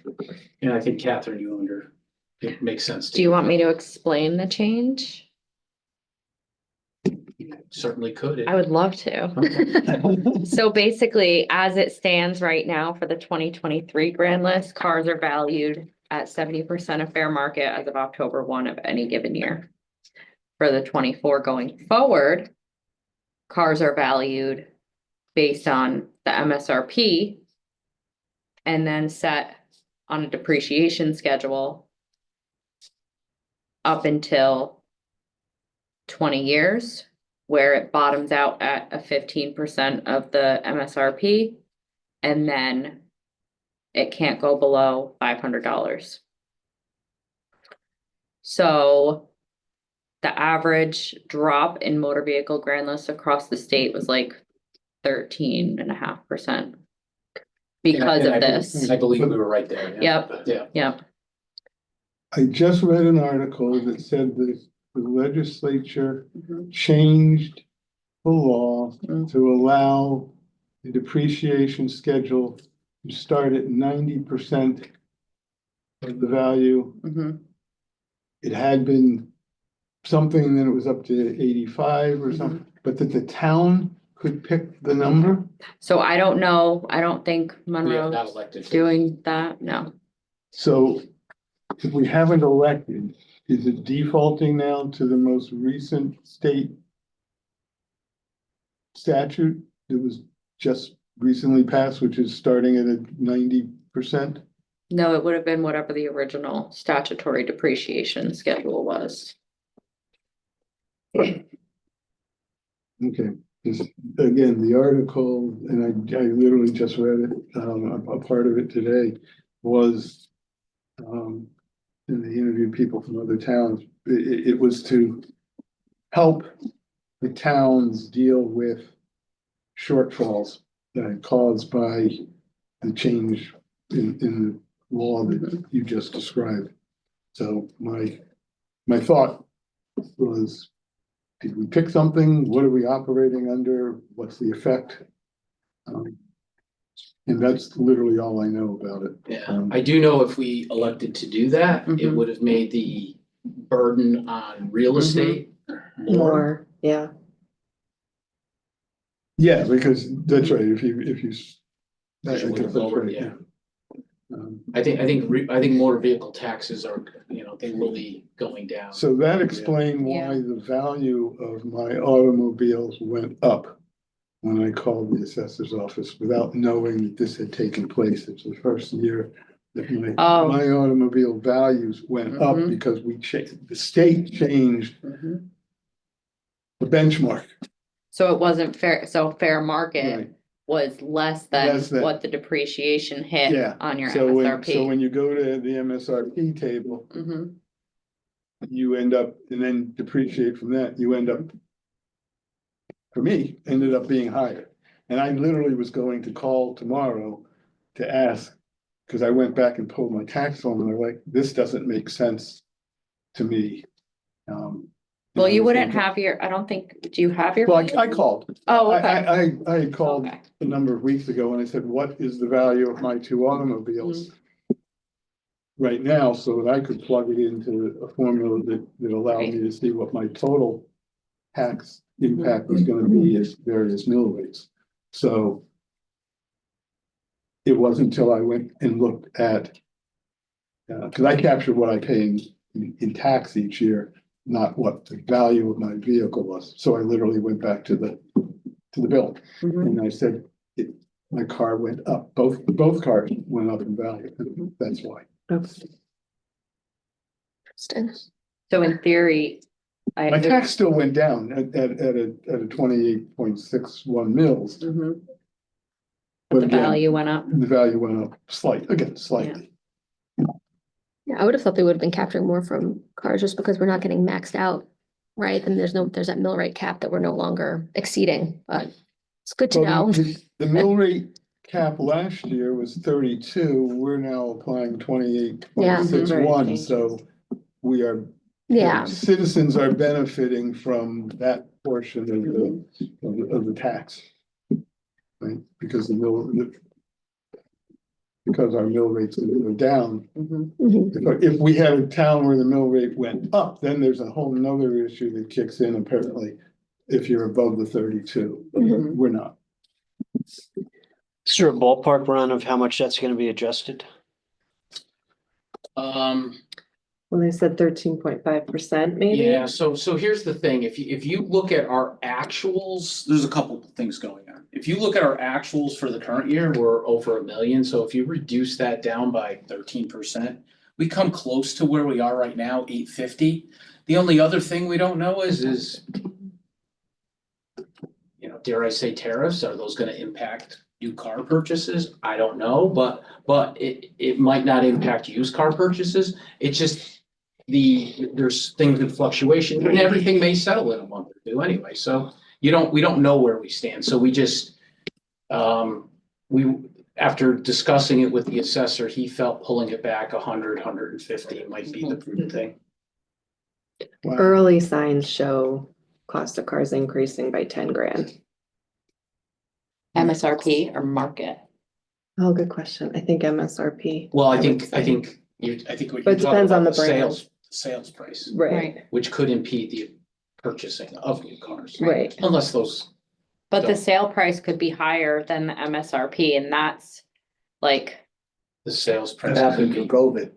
and that's why this Regular, whole change came into effect because everybody's car taxes went up in 21 because used cars were selling for a whole lot more than new cars. So now the point of this is so that everybody starts at their MSRP and they just go down year over year. So there's a lot of moving parts there, Yeah. It's gonna, So. but Frank's gonna make that all better. But. I know. Magic wand. No problem. Frank he did good says. today. Well, in the past, we looked at what was outstanding and we compared it to what was then collected the following year, right? So where does this, We're talking supplemental. But, I'm sorry. yes, Are So, I you mean- talking collection rate? Are you thinking that maybe we would get more? that's the question. That's, yeah, I think I'm thinking that. Well, you- No, maybe I'm confusing with prior year. Never mind. okay. So oh, go ahead. Oh, no, I was gonna go to the tax interest revenue. We have 300,000. Should that be adjusted at this point or no? I'm not aware that it should. Okay. Deb, we can see, I can try to unmute Deb. About prior year. Deb, I don't know if you can hear us, but you're gonna have to unmute, you're gonna have to, Go down to participants, Ron? yeah, it's the same spot though. Oh, it is? Okay. Yeah, you see, asked to unmute, I think, Yeah, Just hit it, ask to unmute. Yep. She should be. and able then to- she should be able to. Yep. Yep. There we go. There we go. Hi, Deb. Deb? Deb, can you hear us? She is unmuted. Okay. Ron, go down into participants, just double check. I think it's, but just in case it isn't. Yeah, so. No, she's Yeah. Okay. She's able to speak. All right, it's okay. She may have stepped away.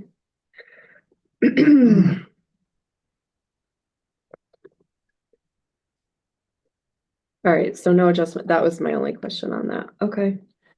Okay. Prior year For what?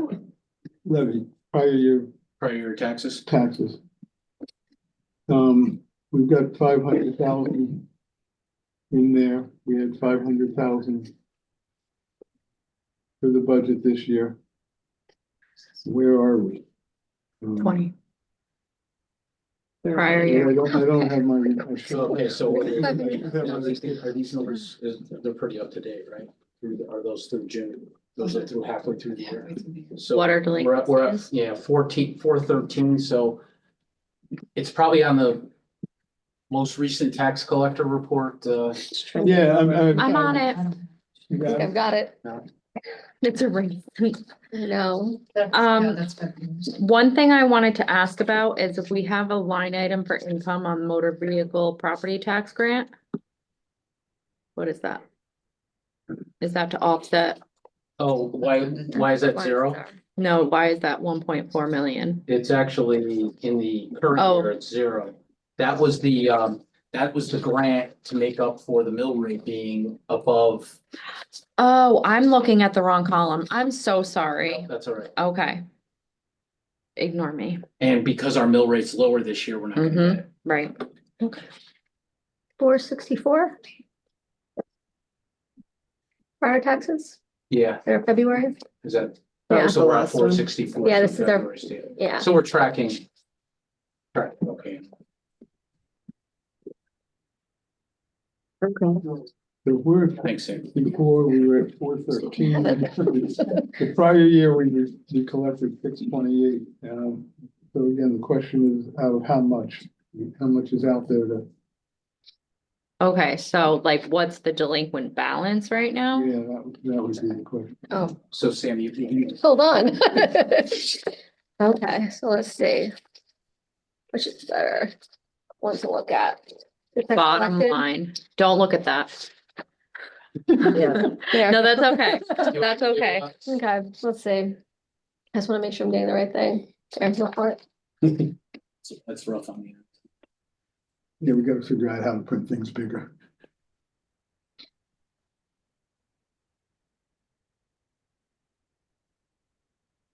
So right now, prior year taxes outstanding. 1 point, just under 1.5 million.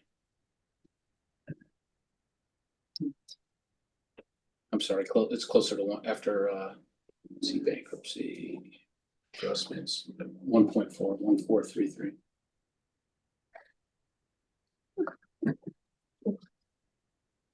And then come July, whatever's not paid from the 23 will also be prior year balance. And as of now, there's like, on that same sheet, it was like 2.2, Mhm. so outstanding. I mean, without staying a year by year, you know, a few years worth of history side by side, I just sort of feel that 500 probably a bit low since the last full year that we had, we pulled in 628. Yeah, I mean, right now, it looks like we're kind of tracking to that number. I mean, we might go. a little- 500? Yeah, we're at, Mhm. see, where are we at? 464. 464. Yeah. So So it's April, we got May, June. yeah. I think I would Yeah, want well, to my defer question it. is, the delinquencies go up. Are you going to recover a fixed percentage? Well, the interest is 1.5% per month. So that Yeah, would be, people not paying. right, Correct, right. so that's kind of a hard thing to ballpark basing it off of the prior year's Bless budget. Bless you. Well, I'm just saying, you know, in years past, we have built a table of historicals to try to get a feel for what's going on. And is it the same as the past or not? But and I'm okay, I guess, leaving it. I mean, if you were to Unless you annualize have it. something better to. You know, I just think if we've got 1.4 million outstanding and maybe adding up to 2 million more, you know, to think that we would only cover whatever that is, 15 to 20% of the outstanding. I just think we've beaten that historically for tax collectors.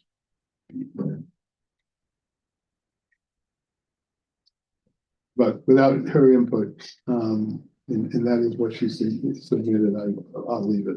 Oh, she moved herself again. Yeah, it might She do it is- automatically too. That would be smart. But yeah. So just going Hey, back. Deb, if you hear us, raise your hand. I think she's driving. She might have Don't raise your hand. Um, Okay. you know what, Steve, like, if we have like questions and we want to follow up with her, we could just submit them via email and. Hey, can you talk online? We're trying to get a hold of you.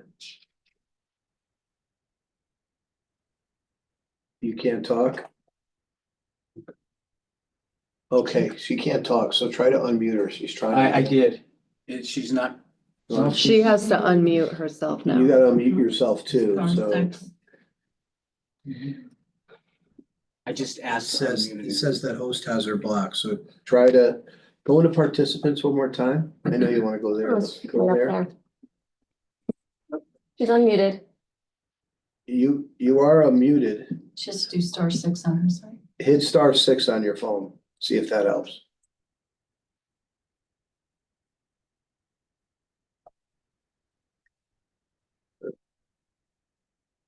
It shows on our end that you're unmuted. Can you just put her on speaker on there? Yeah, okay, how about that? Here, Deb. Problem solving. Didn't you Problem just solved, say Deb. Frank would save the day? Sorry. Some reason. That's Or okay. it says the host has been blocked. Okay, Sorry, Deb. the back taxes, it's very iffy how things go. Cause I have a few accounts that are in bankruptcy.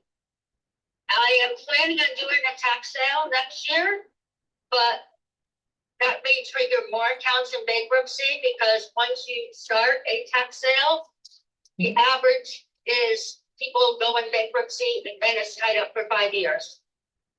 So I'm not sure, because I don't know how it's gonna go. We've been trending about 500, 600,000 a year, easily, you know, making those numbers. If we put in 6 and I don't make it, then the town has to come up with another 100,000 somewhere else. My interest, is tracking one, because you guys set interest is one thing, I divided up 50/50, so my back interest looks higher than my current interest on my reports. But it all goes into one account into the finance department. I just track it out that way. Okay. It would also be harder to budget more for past year and then keep that for next year if you're doing a tax sale, right? Because then you've collected the bulk of what's outstanding. I don't want to put it too high to make it totally unachievable, because right now, everything is with the collection agency. Mm-hmm. So right now, my currents are all with the collection agency. The only thing I really have is real estate, which is not really that delinquent.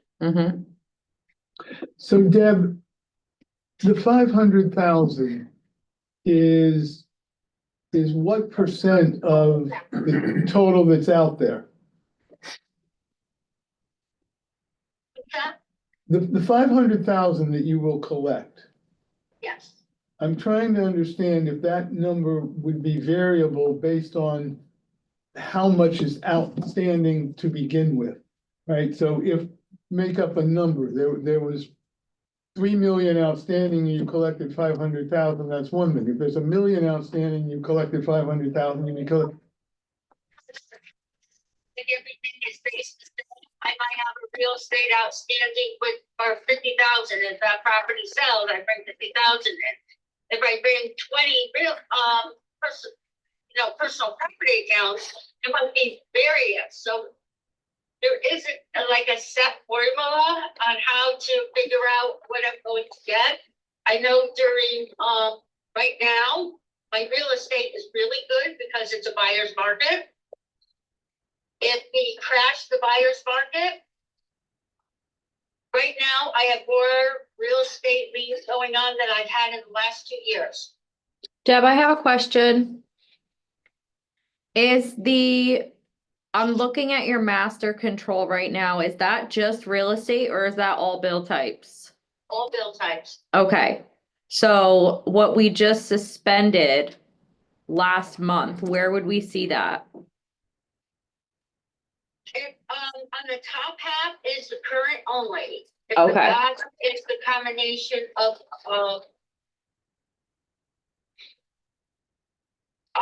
it's the combination, if I ran this year's, that's the combination of personal property things. Now remember the 2020 grand list, 2021 right now was all suspended. Okay, so is that, So that whole number, it's not that much, I don't think, it's like you just suspended that last month, so this coming month, that will be totally off my report, which I think is, I wanna say 200,000, if I recall correctly, I'm not looking at a report. okay, so that 1.4 that's there now will drop by whatever we just suspended.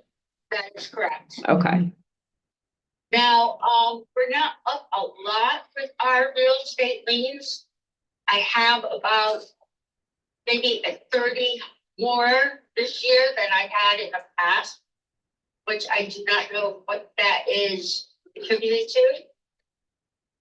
Because we send out the intents and everything else, and I'm up 30 from past years because we're trending about the same every year since, after COVID, and now we're back up again. So I don't know. Layoffs, I'm not really sure how that, what the effect that is. I feel like something like this happened last year, though. So I am, like, I don't, the thing is, I don't want to be too aggressive, but I don't want to be too conservative.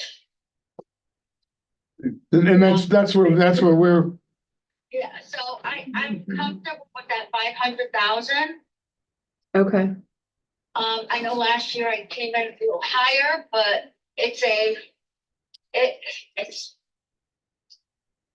roulette match, you know, you don't know where your numbers are gonna come in, but I'm comfortable with the 5, unless something drastic happens with country, but I'm comfortable with that number. And how much is? Do you have a ballpark of how much on the 20? Or how much of this outstanding is real estate versus the other two? I'm at almost 99% of real estate, so it's very little. Okay, It's very little right now, so, most of it is motor vehicle person.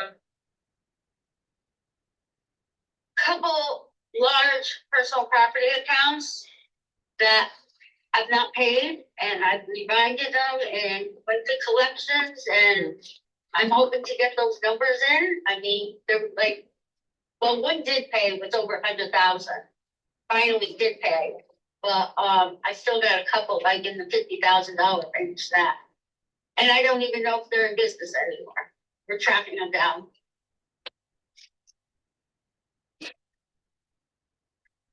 I almost made it. But, like I said, everything went to collections already. I sent it just before I left, so those letters will be going out. So hopefully it'll be a big push of people to pay because I think there will be. it's really slow right now. okay. All right. Thank you, Deb. Thanks, Deb. You're welcome. We're gonna put you back on mute. Thank you. Alright.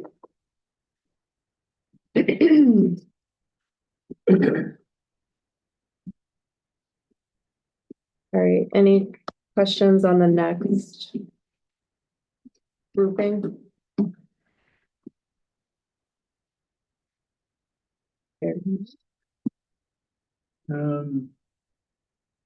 The ECS run going down. Yeah. at That 300. came from the state. That's their number to us, Mm-hmm. under the latest formulas or whatever. Mm-hmm.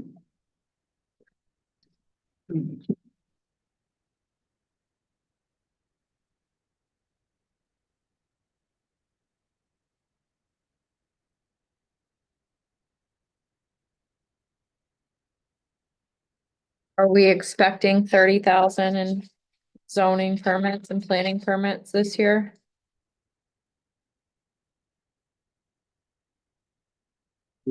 That's what they submitted, page 20, Yeah, because in the we're middle of the page. we're at 13,500 so far this year, and we have 33,000 or Yeah, the 13.5 is through December. Yeah, so the one thing, the majority of those permits are pulled in the spring and the last couple of days, we've had a big influx. So I think. Do you want Heidi to See go the pull last- this number? we don't Yeah. have to, but I mean, if you think we'll hit that, I mean, Then- you know, the building, the permits and all those things are typically going in spring. I mean, Probably. yeah, it might be good to know. That would just give us an idea of how much has come in 4 months, or 3 Right. months. Are you talking about last year's? No, I'm talking last year's trend? about this year's. If we were at, from 12/31 to now. yeah, from 12/31 to now, so Mhm. whatever the total is now, that, you know, that would.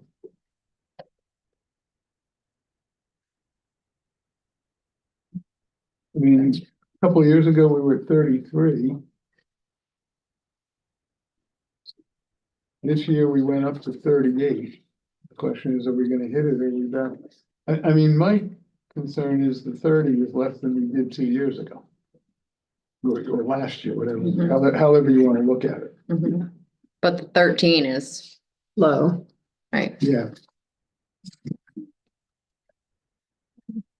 It's But probably there. again, that's like any other thing, that's seasonal. The December number is misleading, right? And the same thing with the town clerk's fees. Yeah, It was so high a couple years ago because of all the sales coming through and the conveyance tax fees. Oh. So, I mean, the market's still hot, but there aren't as many sales, so there aren't as many filings, I assume. She's gonna run a Which is why we're current, at- report for, Okay.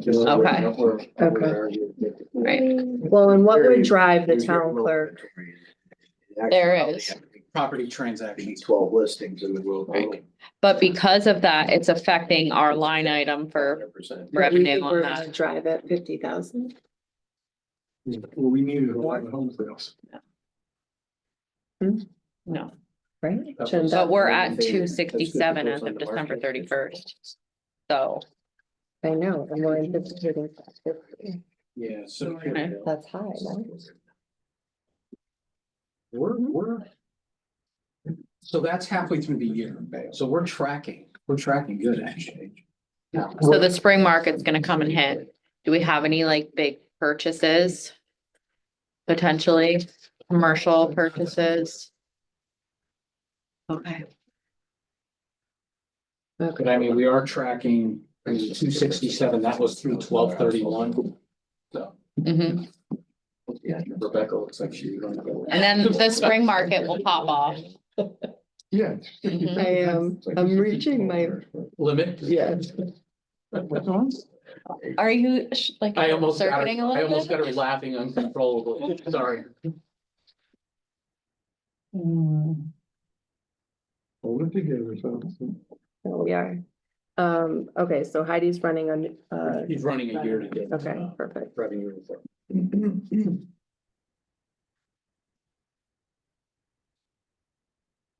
State revenue sharing, yeah, okay. Page on here. What is telephone excess revenue? So, I think it's Frontier. It's. I think Catherine, you could probably say it better than me. Is it like the Telecommunications exclusive company. agreements where Yes. you can only use certain people's wires? Right? They pay their property taxes, they're, as opposed to filing personal property returns, they file with the state and then they remit, the You state. say remits to. It's a The state pilot. doesn't remit to us, this companies remit to us, but it's valued at the state, so they don't submit personal property returns here. So it's things that are fully depreciated on the utility company's books. They submit everything to OPM. And then OPM tells the towns what the utilities will pay. It's like a pilot. And I think they had until April 1st to We pay received all of ours this everything. year. Okay, Okay. all right. So it's a pilot. Thank you. So right now, the town clerk's fees year to date are at $390. Oh, okay. So that Perfect. bumped up. Yep. Yeah, so we're at about 70% of budget, 3/4 of the way through the year, so Estimated right now. Okay. I guess we're lagging a little, but I would expect that to pick up if, we have a normal spring. Mm-hmm. Okay. And the planning and zoning permit revenue? P and Z permit.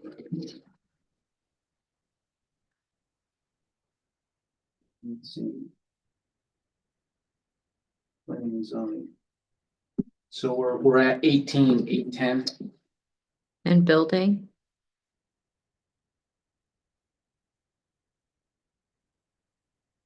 So that's Building, we're at 426 right now. Wow, Oh, good.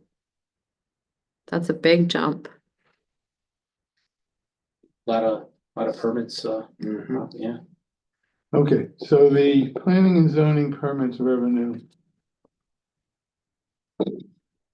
And just one more for funny ha-has. The health department fees. 70. That's great. Oh, We were at 29. Yep. So that must be all the license renewals. I think that's a good, So the 82, 480 is a good number, Mhm. 550 is a good number. Mhm. Mathematically, where are we? We're at 18,000 on the P and Z permits revenue. It's a little light. That's a little light. But building is above. Well, yeah. And maybe that's the saving grace in looking at these numbers. You don't worry about a particular line item, but Mhm. I would look. You know, we often look at this and then tweak it at the very end. Mhm. Right. So maybe we'll just make a mental note of it. Yeah, I think we. Well, actually, what's the we're only total talking for about one more week, licenses? so I don't think the numbers are gonna change that much. Licenses and permits. Yeah, what's the Mhm. total? Total year to date, Yeah, 930,000. 930 compared to 534. So overall, that's 77% of the budget. Yeah, So considering we're 75% the way through the year, That's good. mhm.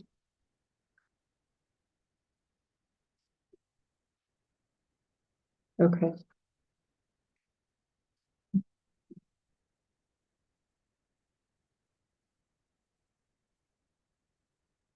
Any other questions on page 20? No. Okay.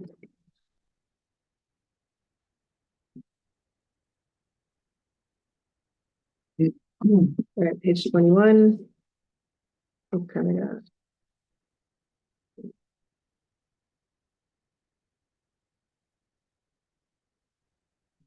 The numbers seem to trend conservatively for at least rec.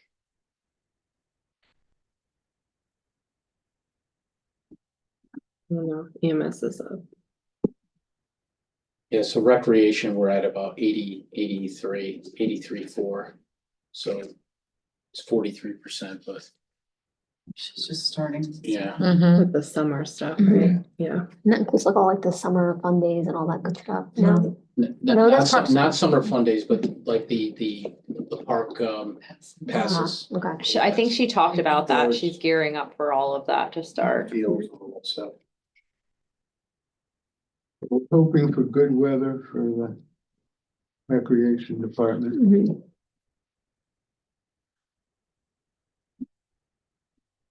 I guess I'm a little concerned there, but it would be in line with what we did 2 years ago. I mean, a year ago, 2020. Mhm. And EMS revenue, where are we right now? We are at 602, Okay. so about 90% budget.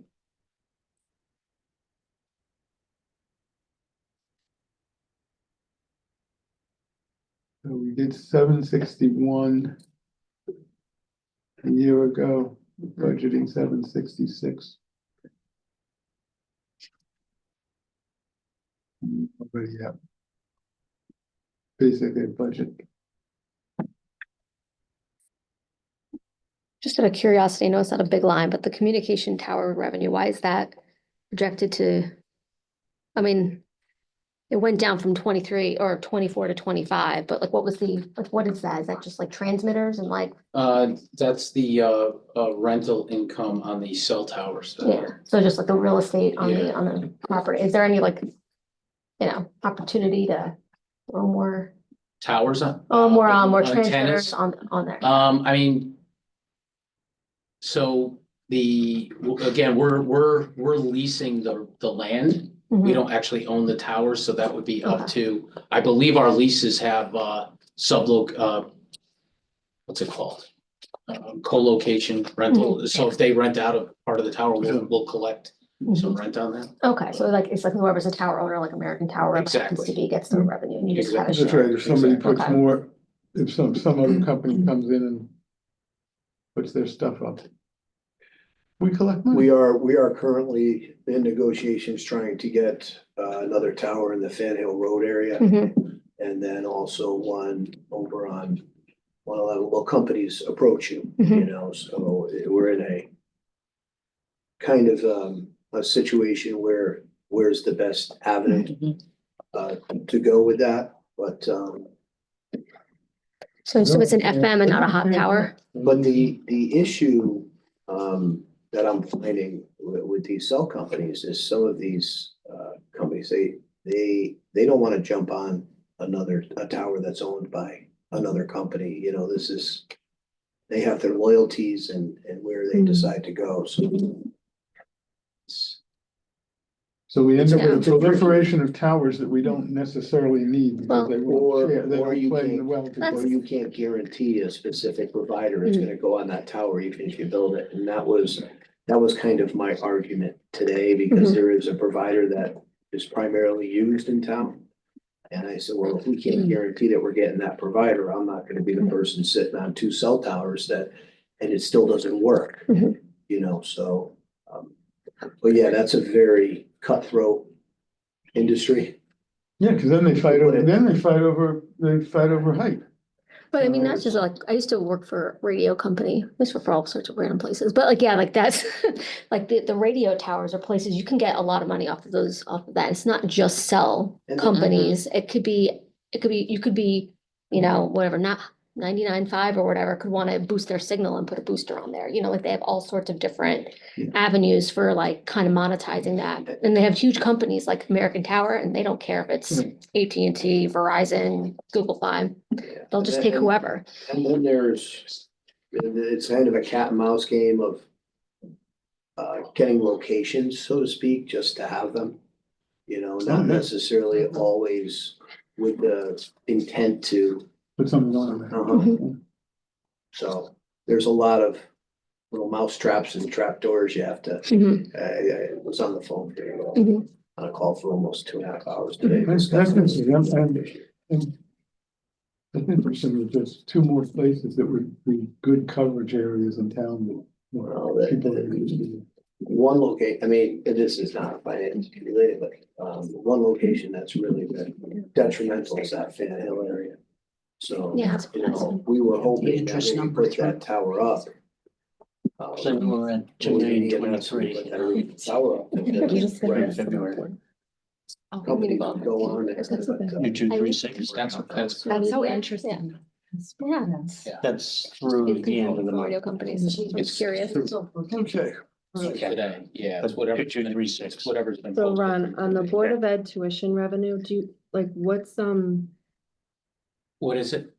it's going from last fiscal year it was 27,000 and submitted was 9. Yeah, so, Is there something driving that? so what it is when a teacher lives out of town, or it could be anyone, but usually it's a teacher who lives out of town and wants their child to attend the Monroe Public Schools, Mm-hmm, and they pay tuition. And the money comes over to the town. okay. So it's a hard number to, So, okay, so that one you want to be more conservative on? yeah, I mean, I guess we could check with the, you know, it's hard to know who's gonna maybe Want their roll kids on, coming but in. you Okay. know, if somebody's on, you can probably ask them, hey, do you plan on having your child attend next year? Okay, And I think it's just one student right now.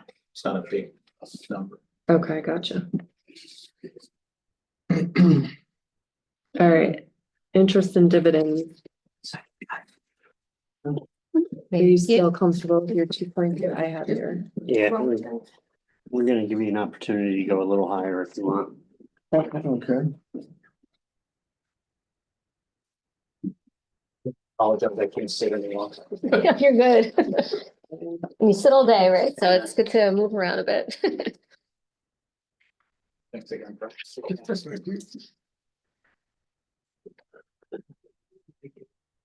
For Catherine. Yep.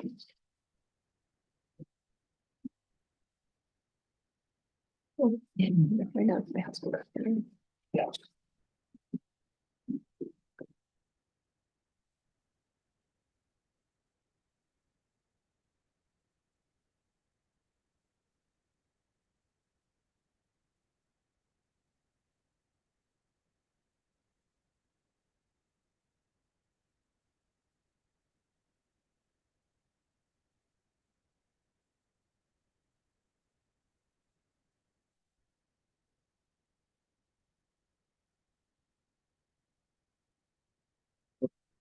Yesterday. we did. Oh, boy.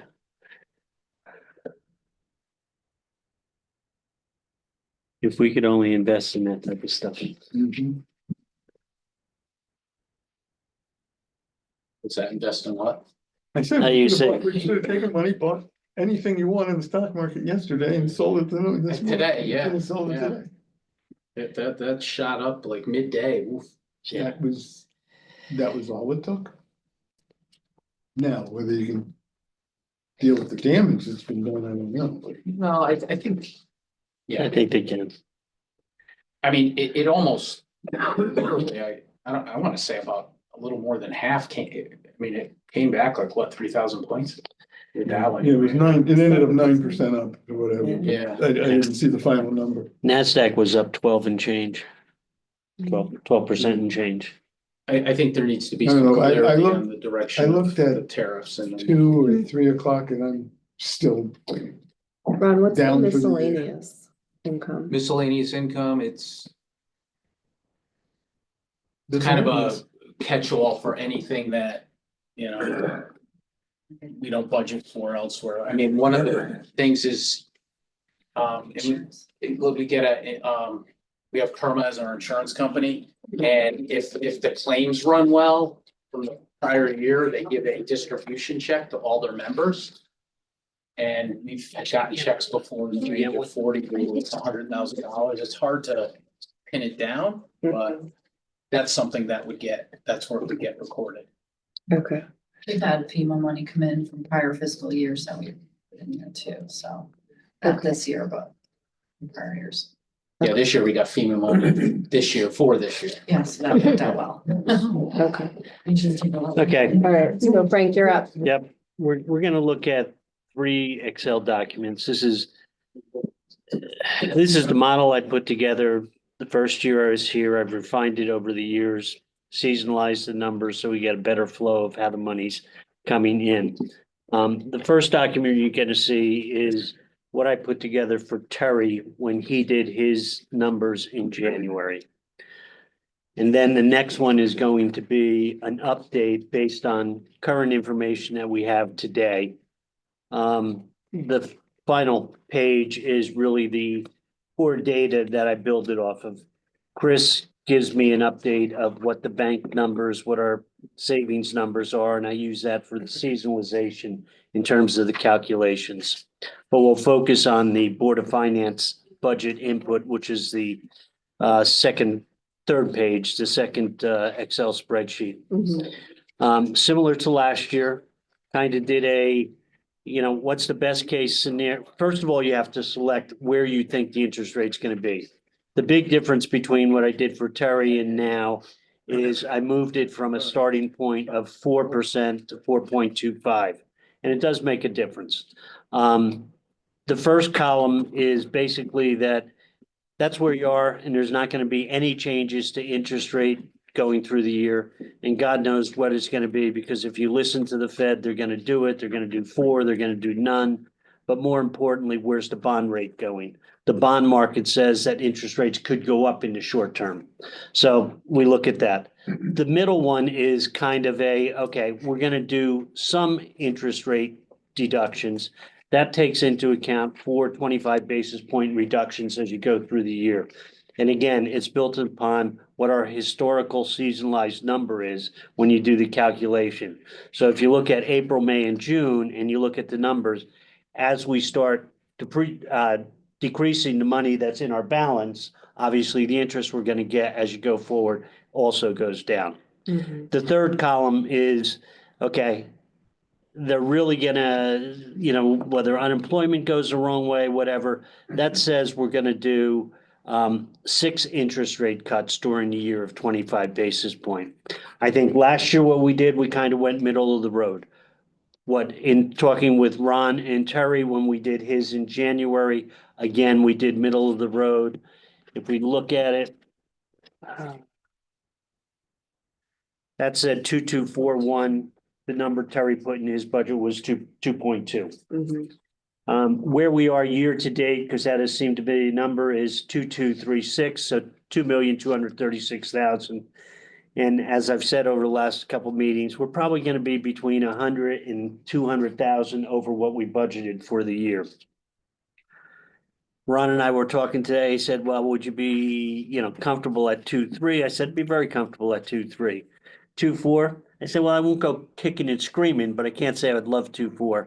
But this is the data for you all to work with. Mhm. Again, last year, I think we went middle of the road, so if you increase that number by 100 or 200,000, that's probably a reasonable thing to do. What number by 100 to 200,000? The, The the 2.2. 2.2 million, So if that we were, is in the current budget. 2.4. or even 2.35. Right. Yeah. Again, Okay, all right, I got it, okay. Terry put in 2.2, which was the middle of the road. It had how many declines in it? that had 4. It had 4, so both things, Yeah, both things had the same either 4 or 6 declines. that is correct, and the only other difference is the seasonalization was adjusted because I have updated numbers from Chris. Okay, So, yeah, okay, so the dollars are Right. different. Okay. So Frank, just a second, somewhere between the 2.2 to 2.4 range, you would feel comfortable. I'd be okay. I'd be okay. Particularly if there's some contingency built elsewhere in the plan. Yeah. But, right now, I mean, there's talk. Some folks are talking about they're gonna get 4 interest rate cuts yet this year. I don't believe it. And some people are saying the Fed, because of they're scared of tariffs, are probably not gonna do anything till late in the second half, maybe the September Fed meeting.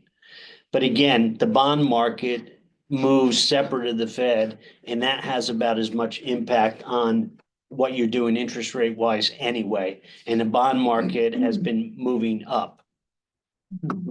Get the hell out of everybody. Yes. So it's kind of a crapshoot, but that's the data we have and the data we can go from.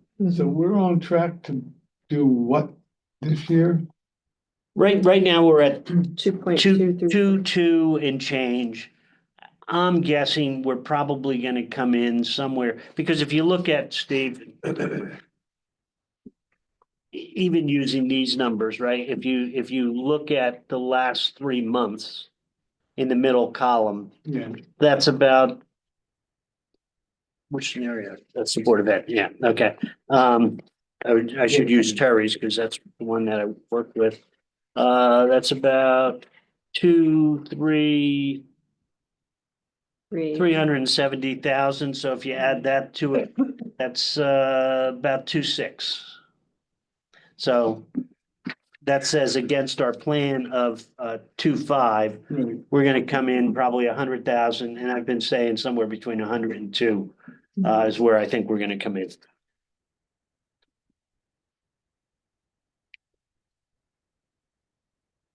I mean, based off this, I would be comfortable going up to 2.3 for sure. Mhm.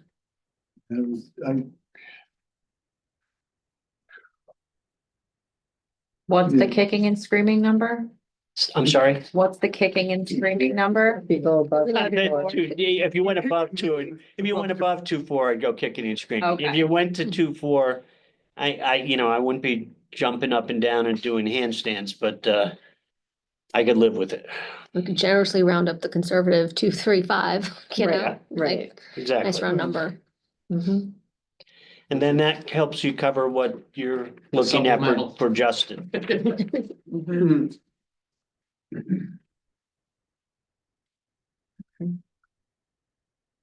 But that's the dated decision's yours. Yeah, I mean, there's not a huge difference between the numbers, but. Last year, there was a bigger spread, for whatever reason. I don't know if I'm just misremembering.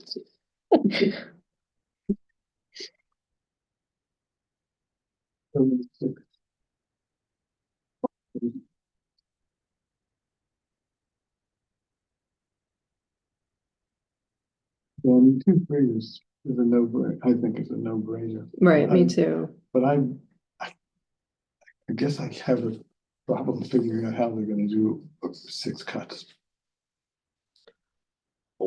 Well, yeah, I mean, this one here, 6 cuts, right? Yeah. Here's the 4. Yeah. And that's, and then, Well, but I'm taking taking your comment literally about your feelings about 2-4 and, and I look at the 2-3 and I say, okay, we can make 2-3. Mm. Do I really think that there's gonna be 6 cuts over our next 14 months or whatever? Probably not. 15. Probably not. 15. Probably not, yeah. I don't think so. I don't think so either. So if we don't think there's gonna be 6 cuts, 2, 3, 5. then the 4 is the right number. And maybe the 4 cuts, the center is the right number, maybe you just round it down to, 2.4 even. I mean, if you round the other one up, 2.35. But this Yeah. is an estimated base rate, right? yeah, right now, just as a point of reference, the stiff rate as of today was 3.44. Right, when I was looking at, when I did Terry's version,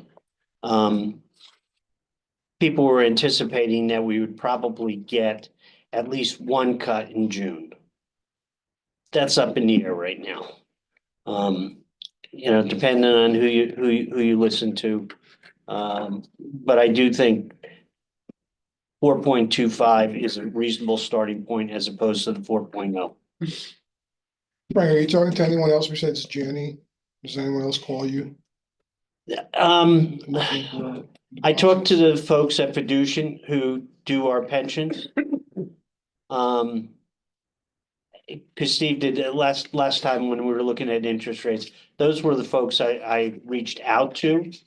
I also pay pretty close attention to Powell's comments each time he has a meeting. And I try and stay close, like Neil Kashkari just made some comments. Austin Goolsbee made some comments, different Fed governors. And I try and pay attention to what they're saying, but one's here, one's there. What did Goolsbee say? Off the top of my head, I don't remember what I he said. didn't see it. Goolsbee is usually very conservative.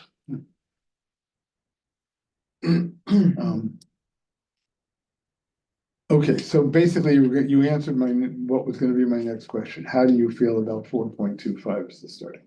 So you're comfortable. I think so, unless something fell off the end of the earth.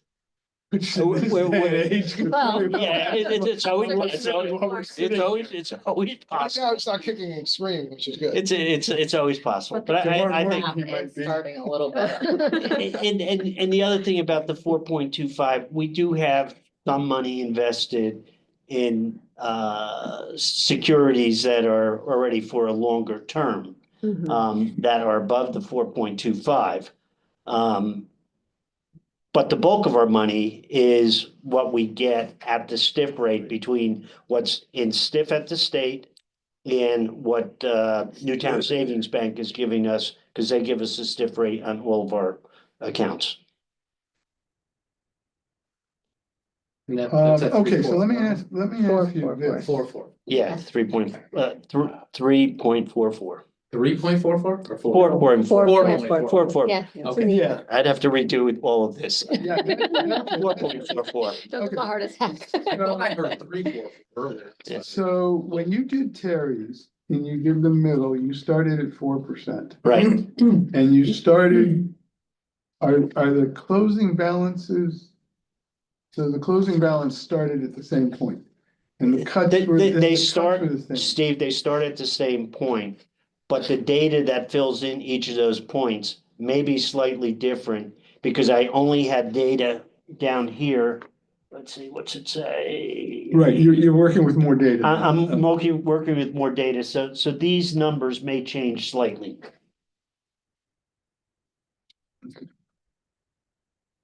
At least for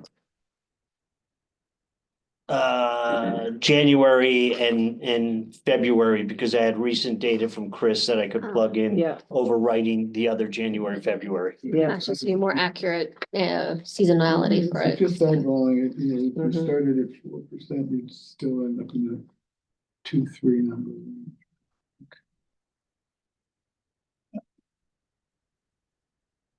Even, I don't think anybody here thinks we're gonna do 6 cuts. Right. And we don't think we're gonna do 6 cuts. We just have to decide what we want, somewhere between 2, 3 and 2, 4. 2, 4. Yeah. Well, so just We might as well cuts, just cut it timing and of the do cuts, right? 2.35.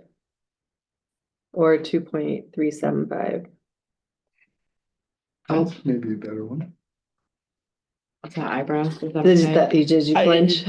You know what, I He's mean, not gonna put there's you not, right there's now. not a big, there's No, not a there's big not, difference no. between 25,000 or No. 50,000. Yeah. The numbers are either gonna flow similar to this Yeah, or not.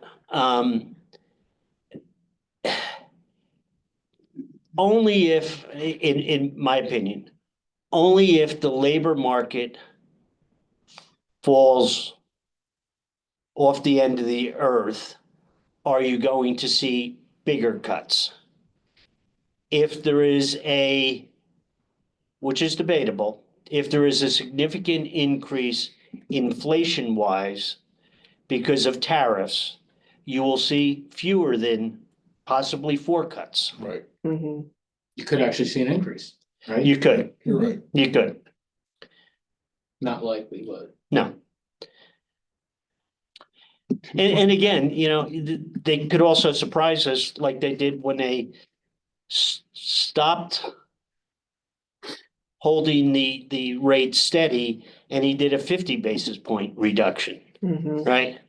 I don't think he'll make that mistake again. I think if they do it, they'll go slow and easy and do 25 basis points cuts.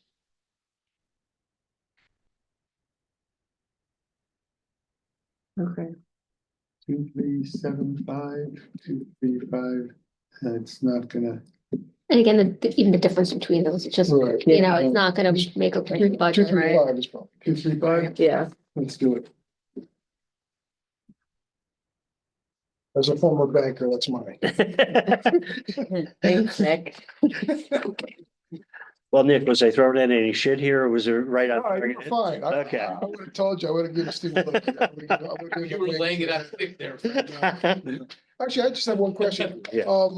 Why Newtown Savings Bank? Is there something going back with that? We just have a historical Term, relationship with them. They were there when we came in. When I came into the position, we had quite a few accounts where we were not getting the stiff rate. And had to sit down with them and they were extremely accommodating, both in terms of extending it to over a couple $1 million that we weren't getting the stiff rate. If you look at, you go to the last page here.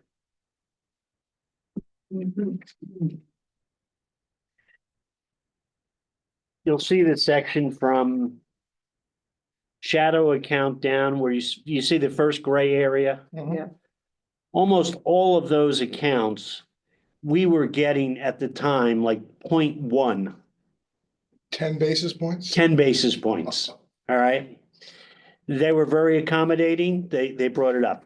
The other thing that was happening in our main account, what you see as the shadow account where we're holding, 44 million, 36 million, whatever. Right.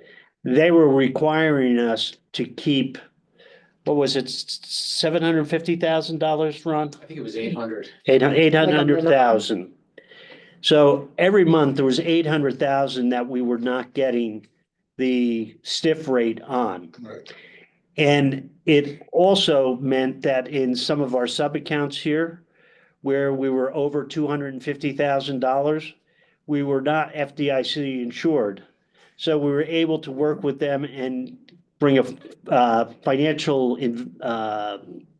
investment tool together so that we covered both of those issues. We brought our number down to, I think it's $50,000 that we have to hold.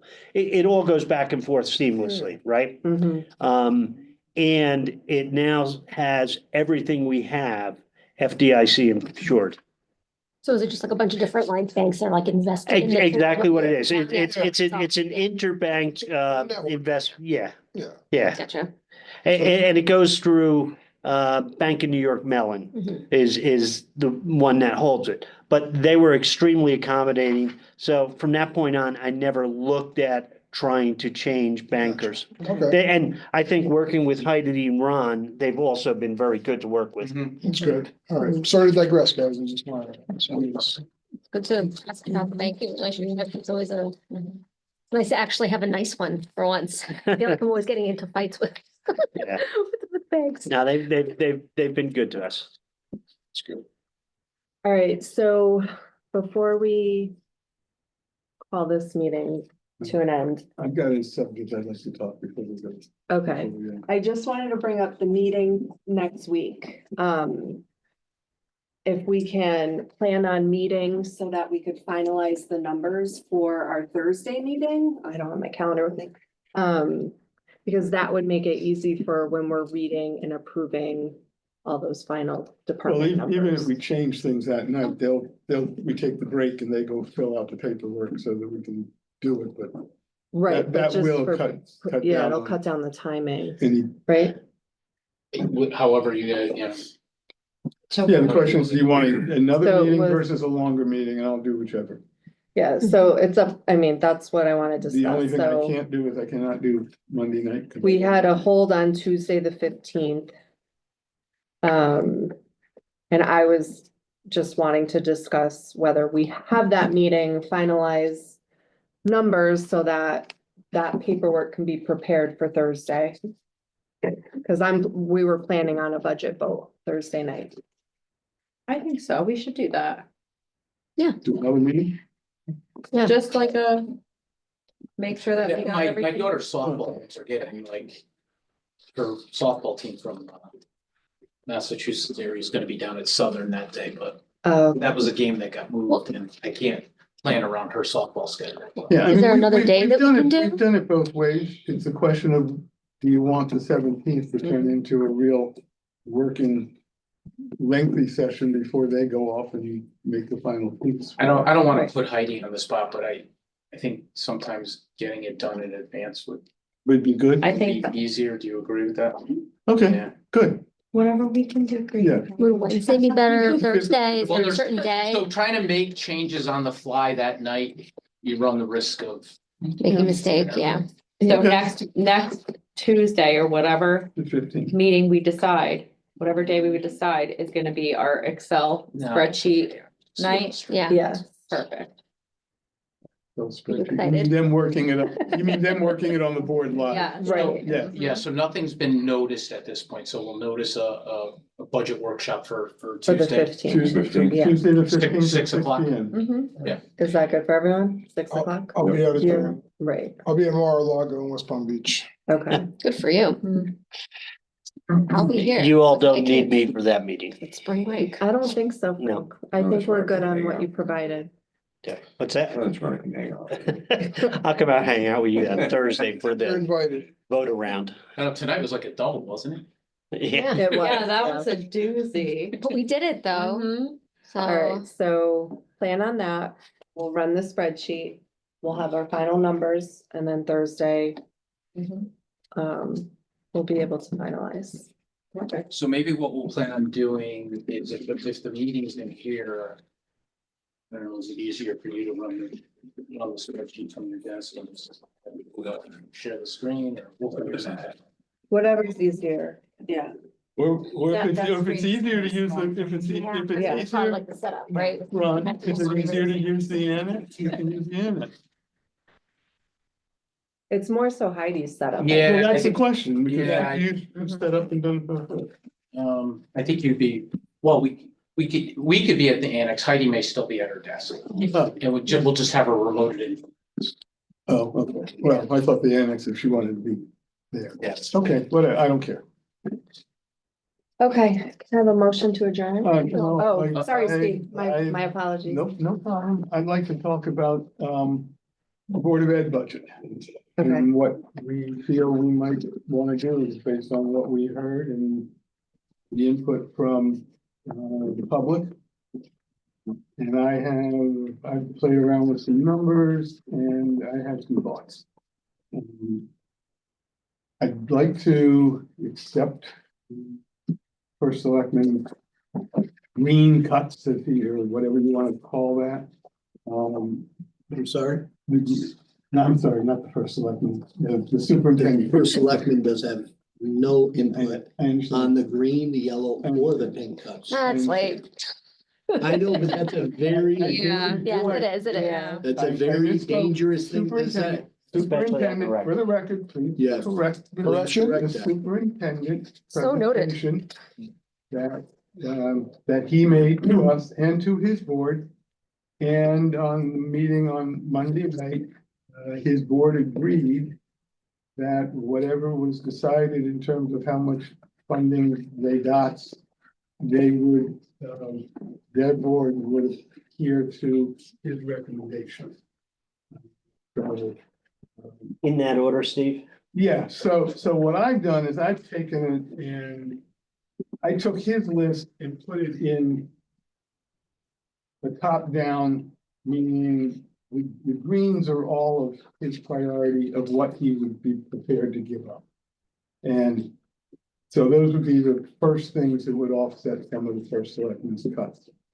He also mentioned to us, he mentioned in his presentation to us, that there were some stipends that were unused this year, the total $12,000. He would be prepared to add that to the give back, or again, whatever you want to call it to make it, to make it work out. Then he had his red list, which were the ones he really, really wants to have restored. And he had those in priority. So for me, I put those reading the bottom up, right? So that included his priorities of the 7th grade world language, a school psychologist, an MLL teacher, math science specialist, pre-K teacher, a 1st grade at Monroe L, and the summer reading program. I personally put in and added to that list the assistant principal and came up to a putback of $736,000, or about 40% of the amount that was removed by the First Selectman. The green plus the stipends that I mentioned account for 47.32% of the First Selectman's reduction. And so there's a middle block, all yellow, that equates to about $238,000, or just under 13% of the First Selectman's reduction. So there's any number of ways to handle this. We could split things up. We could do whatever. I had an idea that to accept the give backs, which is $875,500. Restore $736,177. And the remaining $238,000 and change, maybe we could look at funding it from one or both of either the general fund by increasing the $4 million that we're taking, and or the special education reserve in some amount. Knowing special ed budgets the way they are, knowing the growth in special ed, just since this superintendent presented his budget, they've had almost a 6% increase in the number of students in special ed. That's always an issue. It's been covered within their budget. So maybe we can look at that. So that would be my idea, proposal. Right now, it's an idea, and I wonder whether, and I'm happy to send this out. Again, didn't send it out beforehand because, again, didn't want to start a meeting. But I don't know what other people's feelings are, but I would like to know what the feeling of this body is. So I remember we talked about this list, right, the prioritization list, and we have all of these breakdowns.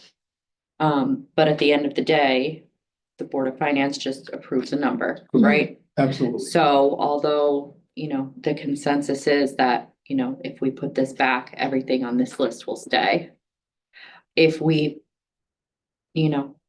add the assistant principal to the red line and we come up with a total, then we have to take from the green section, which is for insurance and pensions and prepaying retirement, right, Ron, from the way I understand it? So it's more of like lump sums from each category will be affected if we choose to, go with this 597, 591 plus the 138, 586, then we have to take some from the 863, 500 and combine that in the total. No, you don't have to.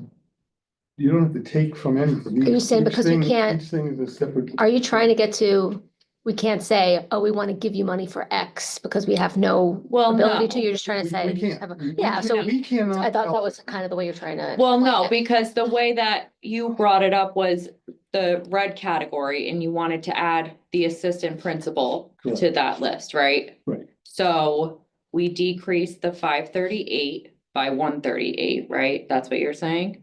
Oh, no, I think the total amount of cuts are the green plus the red plus the yellow, right? And then like that equals about the $1.8 million cuts, Right. right? So we're saying, go ahead, cut $863,000. But it Plus- won't be 863, because if we're No. talking about putting back 597, right? You have to take from those 730. categories. I'm confused. No, you lost me. Okay. Every one of these line items, if you will, is a discrete amount of money Correct, but that goes against the There's- 1.85 million. there's a connection between the sections, so all of these here Yeah. will have a direct impact. Yes.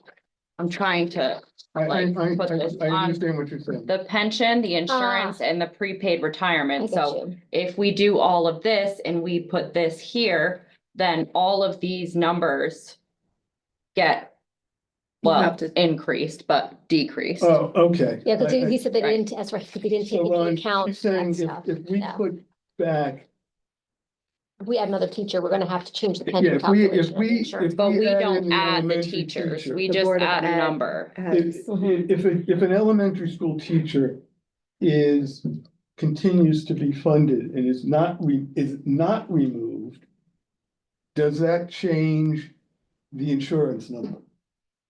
So, yes, yes. It's all connected. And he did. So bring there that is some up. interconnectivity, sure. Mhm. So, if you add a position, you're gonna, we look at, we try to look at I don't wanna say I try to look at it.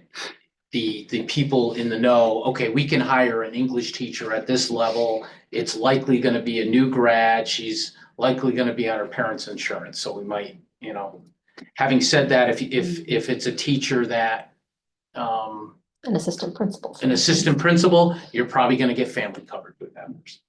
But it's already in the proposed budget.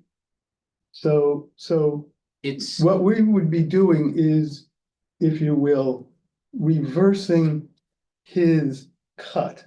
yep. But there isn't so in the insurance, updated insurance number there, that's taking into account savings plus some reduction. So, yeah, there's some. So there'll be a little bit of it. Yeah. Because he was saying if we cut all of this is what it would look like. You We actually- probably had cut this and then therefore the Yeah. pension decreased and the Reducing- insurance increased. Or whatever, Yeah. A Or reduction. decreased, Yeah, whatever. I did my words. So at almost 700,000 increasing in what seems to be mainly keeping these positions that are listed here.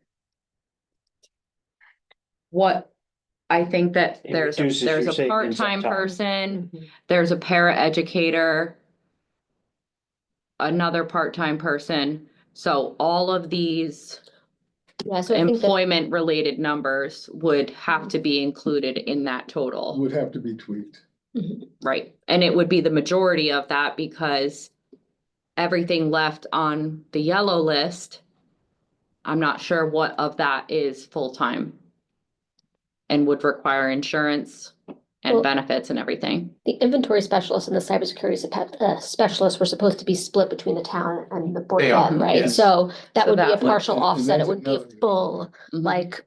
But impact would then be- there's a para Yeah. educator, is that a full-time? So these are all the questions that, Board of Ed. Yeah, they would have to answer and And it makes it a little sticky when we have this. And right now, nothing's been, the two 0.5 positions for the IT positions are budgeted on the town side, Right. 0.5, and right now well, they haven't been formally reduced, but I think also the first selectman did say that if they don't make it through the Board of Ed budget, I think that they were important enough for him where he would try to look to Yeah, I have am the town. not making any concessions on cybersecurity at this point in time. That is, in my opinion, a very, very short-sighted concept to cut cybersecurity in today's day and age. We need more than what we have.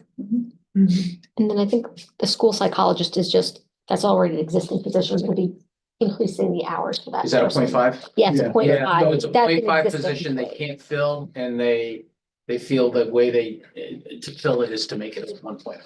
Gotcha, And I think the need is there regardless. gotcha. So it's not an existing person, you do it in half, it would be hiring someone. Yeah, so new there at is an that. existing position in the budget for Ah. 0.5 that is unfilled. So Gotcha. It would be unfilled. adding Mhm. a 0.5 to an existing position to hopefully be able to fill it, because the need is there. That makes sense. And Because it's such high demand. Oh, sorry. These Chromebooks. Did I see something that they're paid So for? we have all the schools.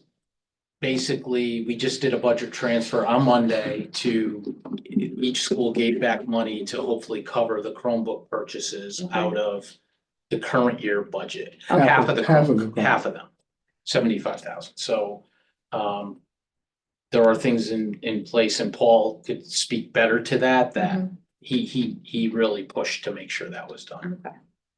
But it basically all of these positions affect the green. Less the gate receipts, the Chromebooks. Maybe even Well, the special daycare, revenue fund is special money they're revenue. taking from the revenue, so that, from the fund they have, so that. Right. Yeah, I That's- apologize. I don't have that. in front No, of me. that's okay. You want But Chromebooks, that's not state mandated, Well- right? That- It's not that the district was trying to go 1-to-1 for, I think we need to get the math all of on these it. things yes, and this. What does that do to these? it will, Basically eliminate. yeah, it maybe not eliminate, but. So some of the insurance. So it'll have no impact on that. Mhm. Some of the insurance that'll get reduced. Okay, Yeah, the savings there. okay, Pension ADEC, it'll have no impact there, it'll have no impact there, no impact there, no impact there. okay, So it's just really the insurance number. okay. And then the prepaid retirement. That, It's already. Okay, so in the teacher's contract, there are, and this has been sunsetted, but there are payouts that when a teacher retires, and it was instituted, it's since been sunsetted, where they get $10,000 payment over 4 years, so it's a $40,000 payout. Mhm. And they also get, I believe, paid out their vacation time. That payment, we negotiated a couple years back that they can elect to have it paid out in July or January. Mhm. For the payments in July, we negotiated to basically prepay it a day early. So if the funds are available in a given fiscal year to prepay it. Now, you can't guarantee that's gonna happen. It looks with like the way insurance is tracking this year, I'll be able to prepay it. Okay, That's What is that 40,000? It's a retirement incentive that was in the teacher's contract that has since been sunsetted. how So- many more are there? How many more teachers are there? Eligible for it. Yeah, I don't have that at the top. okay, no, that's okay. Yeah. So this, like, if, let's just say that there are more teachers Yeah. eligible for it and they Oh, retire, so they have to give notice. right? So we know who's already gonna get that payment. Okay, In the but if fiscal they, year? if they give notice like in January and they retire I in 4 months? believe the date they have to give notice by is, don't hold me to it, I believe it's November 30th. Okay, so they could still give notice by November 30th and No, let's say, November 30th of. oh, like the year Yes, before? Yes. Okay, It's- all right, so, There's a mechanism, the mechanism in there was so it could be budgeted appropriately. all right, good. So everybody that's retiring in June and who would be We already know eligible to get about. the payment in July Mhm. can get it on the last day of June, funded out of this year's budget, assuming they have money left to do it. And you could look up the collective bargaining agreement, but I believe it's been sunsetted for anyone who started after. X date, Yeah, it was either 97 or two, I don't know, it was, Is that like, just like instead of doing a contract buyout, like kind of thing? or like- it was put into the contract, I believe they were trying to incentivize teachers to retire at the time. Mhm. I think that was the logic, and again, this goes back probably 30 years ago. That's when our enrollment was coming down. So I guess the question, Ron, is can you I'm run not some helping that. numbers Yeah. and say if we restore the red plus the assistant principal, what changes in?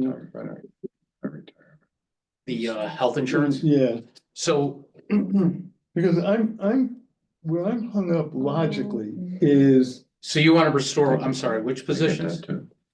So say you, everything in red plus the assistant principal. so Everything in red. 597, 591 plus 138, 586. well, elementary summer reading's not a teacher, right? 736, one It's just a seventy. program, right? Or am I like? But he'll look at it crazy? at Is the it a stipend? individual level, which I think is right. What got me a little That's hung up right, I have it at is- my desk, I just don't have it with me. is a number was put forward by the board that had all of this stuff in it, Mhm. right? Had all these positions, had all the insurance for all these positions. The first selectman did a reduction of 1.85 million. It could be any 1.85 million inside their budget. The superintendent picked which things to cut, which things to, in fact, take out of the proposal and which things to keep in the proposal. Mhm. So if it's already in there and was in there, why is the number going to change? Yeah. But if it's because we're putting, quote unquote, putting it back from his reduction, it's probably never been adjusted, so maybe that's the, but I'm gonna leave it in Ron's hand to look at and figure out, I think the bottom line is you're incurring expense here yeah. that's That's reducing, maybe Yeah. reduce some savings. reduces the savings up there. That's it, okay. I guess I just wonder, like, for a position that was already existing. I imagine that the positions that would have been new positions and would potentially been A lot of- calculated a differently lot- than the one. Well, There's a yeah, known quantity for the teachers that are Well, see, already what doesn't- existing, Doesn't matter. right? Like you kind of know what that budget Yeah. amount is, or what. Yeah, they're- so those are the salary positions that were, it's not a fully loaded position. Yeah. If it was a fully loaded position, it was in, yeah, so These would have been like fully In any loaded case- numbers. my They're idea not. is. Okay, gotcha, not. okay. Accept some savings. Put back. An approximately equal amount, not quite, and then look to take some funding from cash. Yeah, I think so, like the spirit of it is, To do we close wanna the thing. give money back? That's, I think, there might be some tweaking here and there with like what the actual guts of it are. But in the spirit of it, are we comfortable with restoring some? Within, our taxpayer dollars, pulling some out of the general fund? Like, does that sound like a general concept that people have an appetite for? I think is really like the crux of it. That's my question. What was the original request? The original increase that was requested 6.02 in dollars? Oh,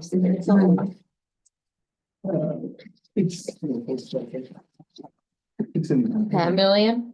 75,767, is that what it was? No, that's the old number. That's the adjusted number. Just look at the budget, Samantha. It's in the 4.2? 4,303, I don't know. Give or take, because it's a- 6.02, so it was 4.3 million. 4.3 million, and this is 1.8 million.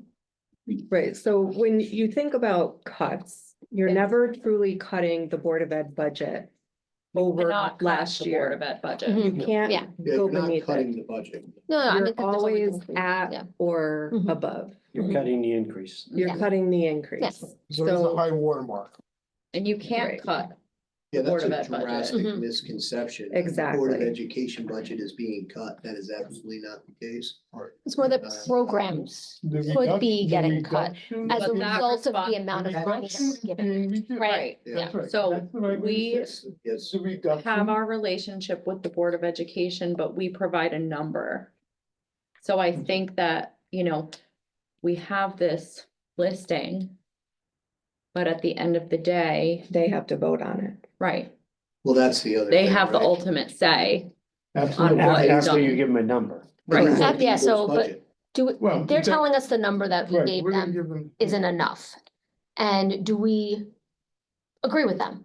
And do we think that that's something that we feel like, you know what, you say it's not enough, we want to give more from this source, that source, or the other source? Is that something that we want to potentially discuss? I think that's really the crux of it. I mean, I thought the Board of Ed needs to be a little more creative, to be honest with you. I mean, it seemed like the whole town was upset about cutting certain programs Not and the he whole didn't. town. What's the Not the whole- percentage of, So 70, yeah, so I did run some of those numbers. So there's 30% of households in Monroe are aligned to a student in the Monroe school system. Mhm. 70% do not. Mhm.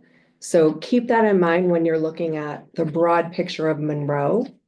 Because the people that spoke, meanwhile, we did get 60, 70 emails and a lot of participants. And their themes were great. We heard them, we understand them. But I think you do need to take in the macro Mhm. elements of what's going on, and then also the town as a whole. Mhm. Yeah. So, But I will say that the real increases that are happening to this town, as beautifully described by our town assessor, yeah, is the shift from the burden from commercial to residential. That I think what people aren't realizing is we were to give the Board of Ed $1.85 million, their annual increase, you're talking about $100-$300 a year over what they're already getting hit with. Do you get what I'm trying to say? I think that they're thinking, oh, there's this huge increase to my taxes, and I see the Board of Ed asking for more above and beyond what we're already giving them. It must be them, right? And it's really that interplay between the commercial and the residential property. And so I think that's what's difficult for me to swallow, is that really, we're not asking for you guys to burden $5,000 a year extra or anything like that. Like, my taxes went up 60%, 60% for my house, okay? My annual impact for this will be $330. I am one of the Right. highest increase For in the adding whole it back. town, She's talking about adding it back. Here's on what- top of what I'm already gonna Here's spend. what's- Here's what's interesting to me, and this is my, 12th budget cycle Mhm. through council and here. What's interesting to me is that when I look at what people have been concerned about, and we all, listen, education in this town is paramount. We want to make sure it's well funded. And if you look at what we spend per pupil, we're up there. Mhm. Okay, I think Newtown spends a little more, but their special education is a little higher. We're at 19% where they're at 22. So we're like at Westport levels. Yeah. I'm sorry, I was snotty. I apologize. I don't think that's percent, it's down 19,000 Yeah. per. Yes, yes, yes. Mhm. Yeah. Yeah, so, no, their special education is 22% of their student population in Newtown. Oh, percentage wise for percentage that, of yeah, I population. thought you meant per 19, pupil. Yeah, Okay. no, we're like We've officially hit 19,000. Yeah, Right. exactly. 19%. What It's special concerns, ed. what concerns me during this budget process, and this is just because the superintendent of schools handles education, right? And I handle the municipal side, that's my job. And when we put together this budget, it's a macro budget, it's for everyone. No, the municipal side is arguably a little less than 35% of the budget, 30, what is it, Ron, exactly percentage wise? The split? Yeah. It's gotta be like 30-70. That's the. 30-70. I mean, I even looked Okay, at it so recently just for an put exact. this in perspective. The municipal request came in at 1.7 million increase. We reduced that 1.2 million. So the municipal side is only getting a $500,000 increase. Where Board of Ed FEMA money though? is 70%, okay, FEMA's and reimbursed. received only a 1.8. Isn't it for selection adjustment? So the municipal side took a hit that I would not prefer to see. I agree. And on your end, with the roads and everything else, the municipal side, our buildings on the municipal side that need work. We need to maintain our employees. We need, because come summertime, I get complaints, the parks aren't good, the roads aren't good, this isn't good, okay? Once So- the budget passes, that's all forgotten. I do want to make a point But though. everybody made sacrifices in this, is kind of what I'm saying. $741,000 Always. of the first selectman adjustment, maybe, hold on, let me make sure I'm not talking. Well, Yeah, so 478,000 Wait, was hold on, Steve. FEMA. Let Sam. talk. $478,000 of the first selectman County road. adjustments was for the Town Aid FEMA. Road. So it wasn't a one FEMA, point. no, not FEMA. Or Town Aid Road. Yeah. County Town road, road. totally different thing. Okay. FEMA's off the table. FEMA is just. so this wasn't the reimbursement for that.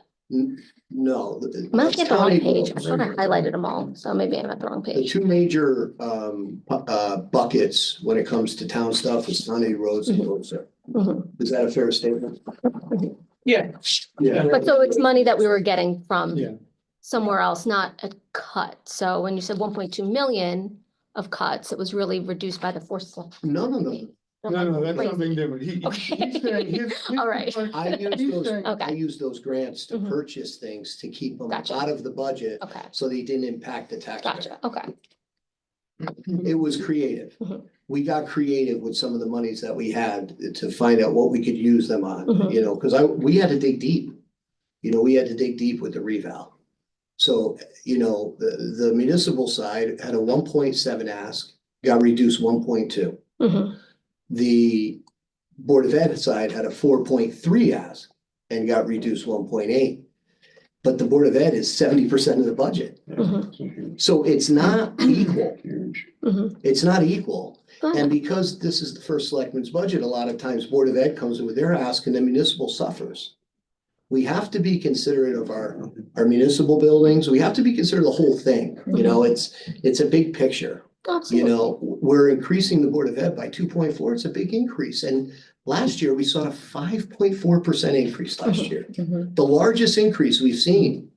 But, You know, well, in it's the not the last- largest we've ever seen, but No. It is in the last 10 years. And they had, what was their surplus last year? just over 1 1.2 million million. now. 1.2 million. About And I think 1.6. the increase that we're proposing this year is one of the smallest increases we've seen in the past 6 years from what I looked So at. to put it in So- perspective, it's about I've got the 1.65% of their budget. That's how accurate they were. The year before, they returned like 900,000. They were 0.9%. But we had let But- them keep about a little Yeah, over but 500,000 for But projects that we there's still two- don't there's know two if they issues happen. That I've always had a problem with. When we talk about the town, the municipal side of the Board of Ed. The Board of Ed is driven almost entirely by contractual obligations. And state Salaries and statement, salaries, benefits, and not just personnel, but bus contracts, electricity contracts, A lot of fixed costs. right? All of those are fixed costs. the first selectman's reduction not only would have taken away the equivalent of any new stuff that they were added, but has to take away from existing programs and costs in the only real area to get a whole lot of cost is in people's and programs. So Well, that's I the think- interpretation, Steve, but Well- I don't know if that's actuality. So, Well, Is there- if 80% of their budget. I mean, that's the narrative, but that you're stating, but that's Well, not necessarily true, because the Board of Ed has a decision on where they get creative, and I think. Well, and I do think. So they- where they get do you, very creative, but the other thing, I just want to say this and then I'll be quiet.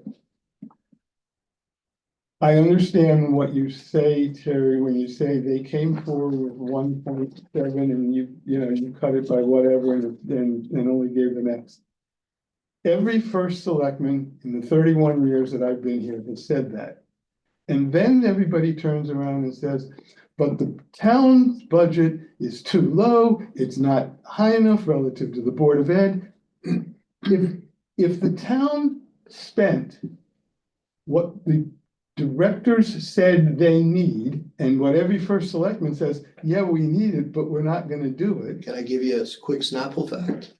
No first selectman in the last 31 years experienced a reval where residential went up 50 to 40 to 70%. Not one.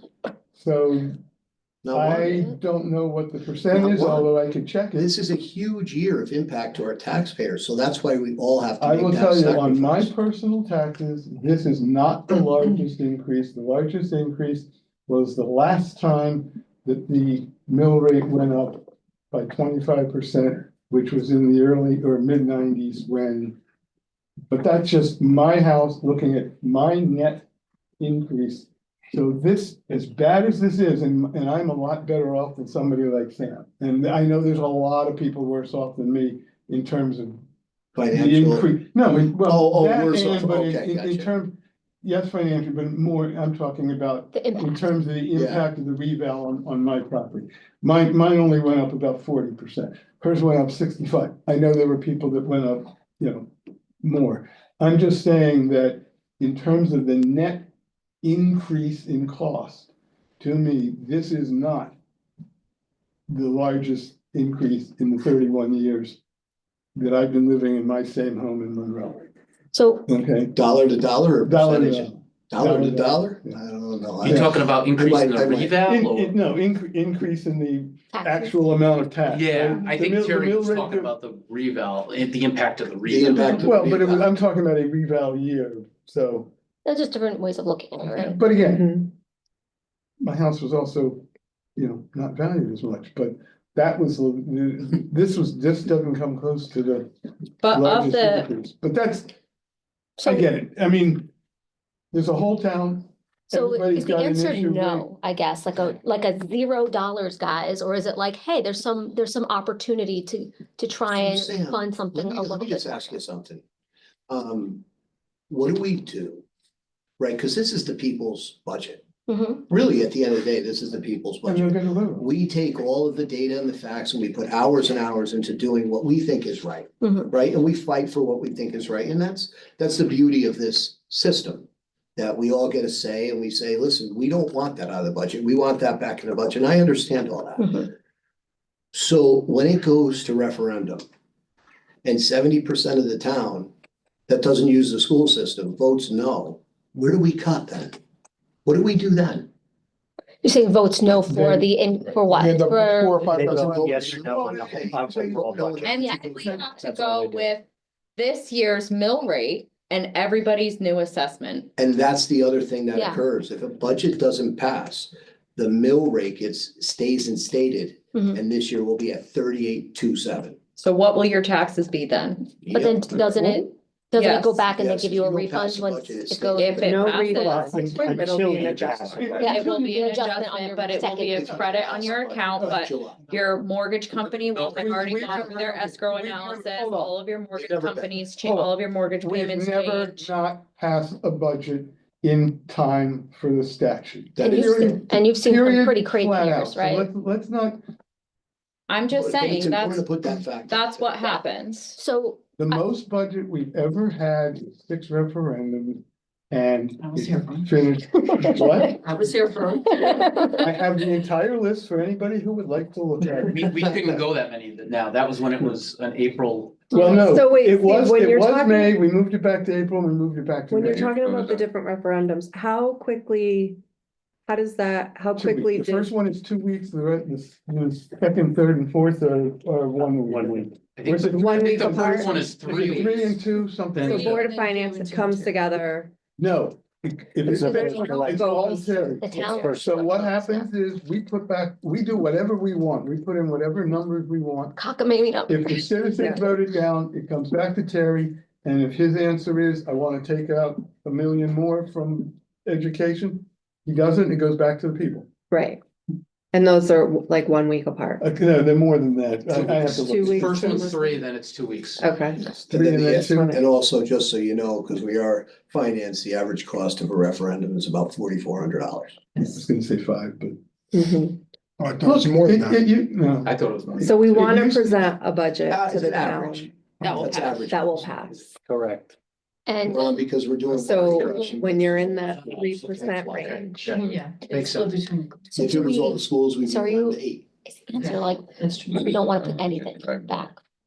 I don't know what the answer is. Because I do think you're gonna get a lot of, I do think you're gonna be surprised at how many families might come out. And there's historically low turnout for these referendum votes, right? But you're going to get maybe a shift in the population of who actually shows up to them. And then we could be at risk of the other side of what you're afraid of is So Sam. just what would maybe what you perceive, or maybe what is the smallest voice is coming out and making the We could loudest impact with $500,000 their more vote. from the general fund. You know. But we're already taking more than Well, we did last We year still have to to, Yeah. replace that next year. I know. we're So getting that's like also- dangerously close to, That's a crutch Well, we will not always have. Right. True. and then we're here's a talking treas- about years forward and A treasurer comment is, we have to watch what we do there with the type of bonding that's gonna be coming forward. Mhm. Right. Yes. because we have what? Over $100 million worth of bonding? I mean, our bonding just this Over year alone that? is increasing like, Well- like 12 million or something I We'll saw. see. So- Let's not get ahead of ourselves. I know. But that's, you But know, if with the rates keep going facilities funding- down, Well, if you remember, it's gonna we be a little wanted- easier, right? Had an idea of Last doing year, a Sam, 3-year plan.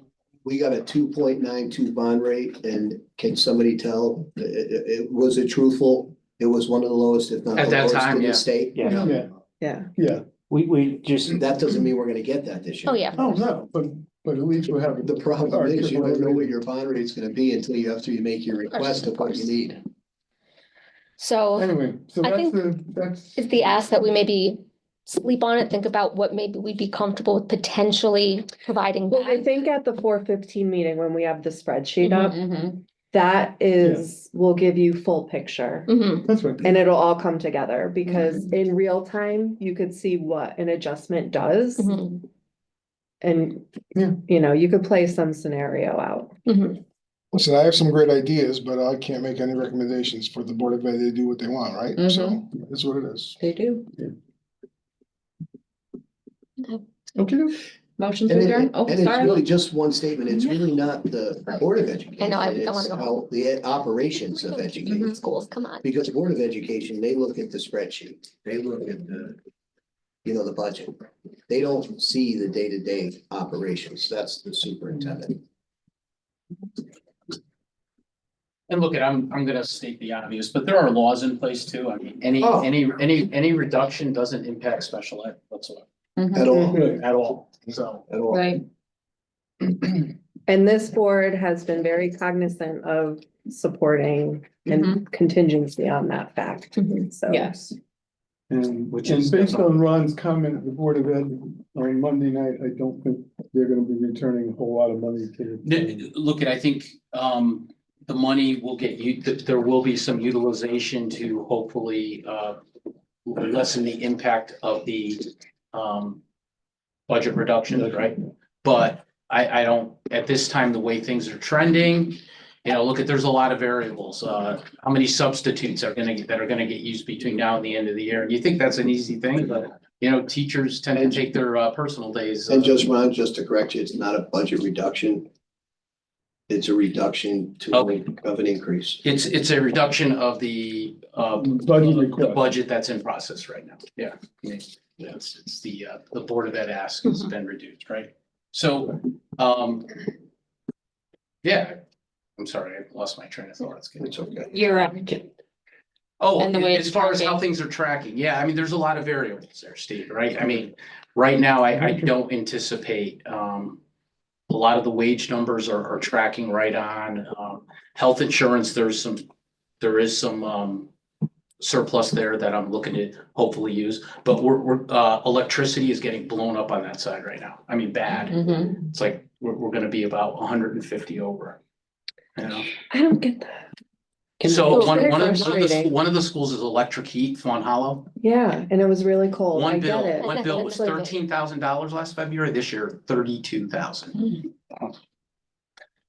But then the heat's getting turned down. Well, you So- couldn't because. So here's the other thing, Yeah. there are water pipes on the exterior walls of that Mhm. building. They Yeah. actually had to turn the heat up, Well, get a, unbeknownst Get to electric me, but radiator. just to keep. How about, because how about February we is drill cold. for oil in Monroe? How about, There we go. I have a great electricity rate with Constellation, not, not to promote anyone, but.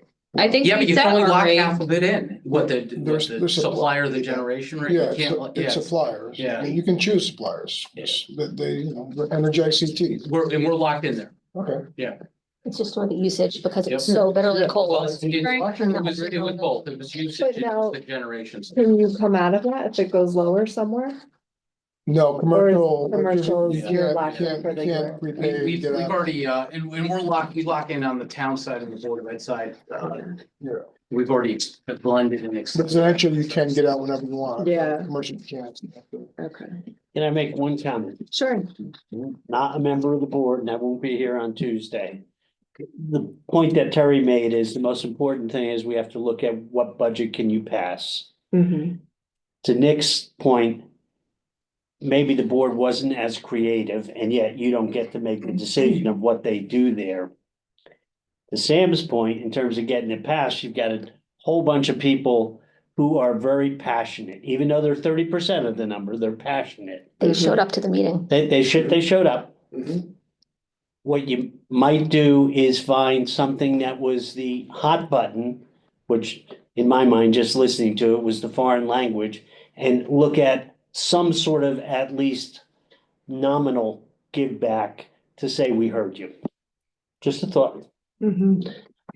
not necessarily what Steve had, but a thought for something on a nominal. I mean, Yeah. shoot I for the mean, moon. Goodwill Right. gesture. Huh? Shoot for the moon, it might land in the stars, right? But I mean, Yeah, I yeah. completely agree. I think that there are some things that I think that everyone can stomach. Yeah, if you gave back whatever that number was, and it gave, and Joe's priority list, and what you heard was, if you gave back enough to fund that seventh grade foreign language, you'd win some people over, Mhm, even of the 30%. mhm. Mhm. But the objective is to get it passed. Like Steve, I've been here for every one of those budget votes for the last 35 years. And when we used to go 3, 4, 5, 6 budget, the town was at each other's throat, and you don't want to be there. You don't Yeah. want there. Right. I don't think any of us want that. Mm-mm. We've learned from that too. But I So we've I come a do long agree way. with you, Frank, because I try to be very cautious as to what I say as far as the Board of Ed budget, because I'm limited, but in this forum, I guess, and seeing that we've had this conversation. When the budget did first come out, I saw some of those options. I did see the option when you start education, because we haven't used that 1.25 in a long time. That was a possibility. And also with the medical, we're celebrating a major increase in medical. There's really no surplus. But, we thought we were gonna be at 2 to 4, we were at 12, but now we're at 10.97, I think it is. So yeah, that world language, if you were to instill a number or an amount back, which is all we do, Mhm. you have that room to Mhm. work. And I did bring that to your attention about the special education. Right. Yeah. Yeah, I think there are some really easy ones, like there's the seventh grade. start world language, but then even like when you talk about, you know, a first grade teacher, then you start having these issues with like overcrowding, and then you make things harder for the teachers. There might be some that you look in there and go, logically, this is going to be a long-term benefit from, or an immediate benefit for us to put it back in the budget. Like you're gonna see a benefit to the entire school that isn't just, you know, we want to maintain all the programs. So I think that there are some things that make. I don't know, Sam, give me an inch, you're Also, taking just a one mile. point. I know. Point, there is no guarantee if we restore that dollar amount, that dollar amount will go to language. Right, you're absolutely right. You're So absolutely right. if we're thinking like that though, I'm can just we trying to get, think about it. that's can all. we get? I don't. Because I don't want to just pick and choose from that list, because like you said, it's not guaranteed, we hear. You restore a Yes, dollar it amount will. doesn't mean that Yeah, that school's gonna be absolutely. fine. Right. Mhm. That is what we have been told will go, but who knows if they can find something else, they can find that money elsewhere. So if we were to use that list, can we figure out what the number would be on the green side Yeah, the fully loaded number is really the to key. reflect Yeah. that? Also, I do think that we can continue a more productive version of this conversation next week when we have the When we spreadsheet have in the front of spreadsheet us. up. Yeah. Maybe there's gonna be some There savings will- elsewhere, and then. we're I mean, gonna feel we a will, little more we will change one thing and we'll say, oh, That makes That's sense. right. right, Right. okay. All right, guys. Motion to adjourn. We're at Second. Yes. Motion to adjourn, second. Oh my God, 9:22. 9:20. we did it.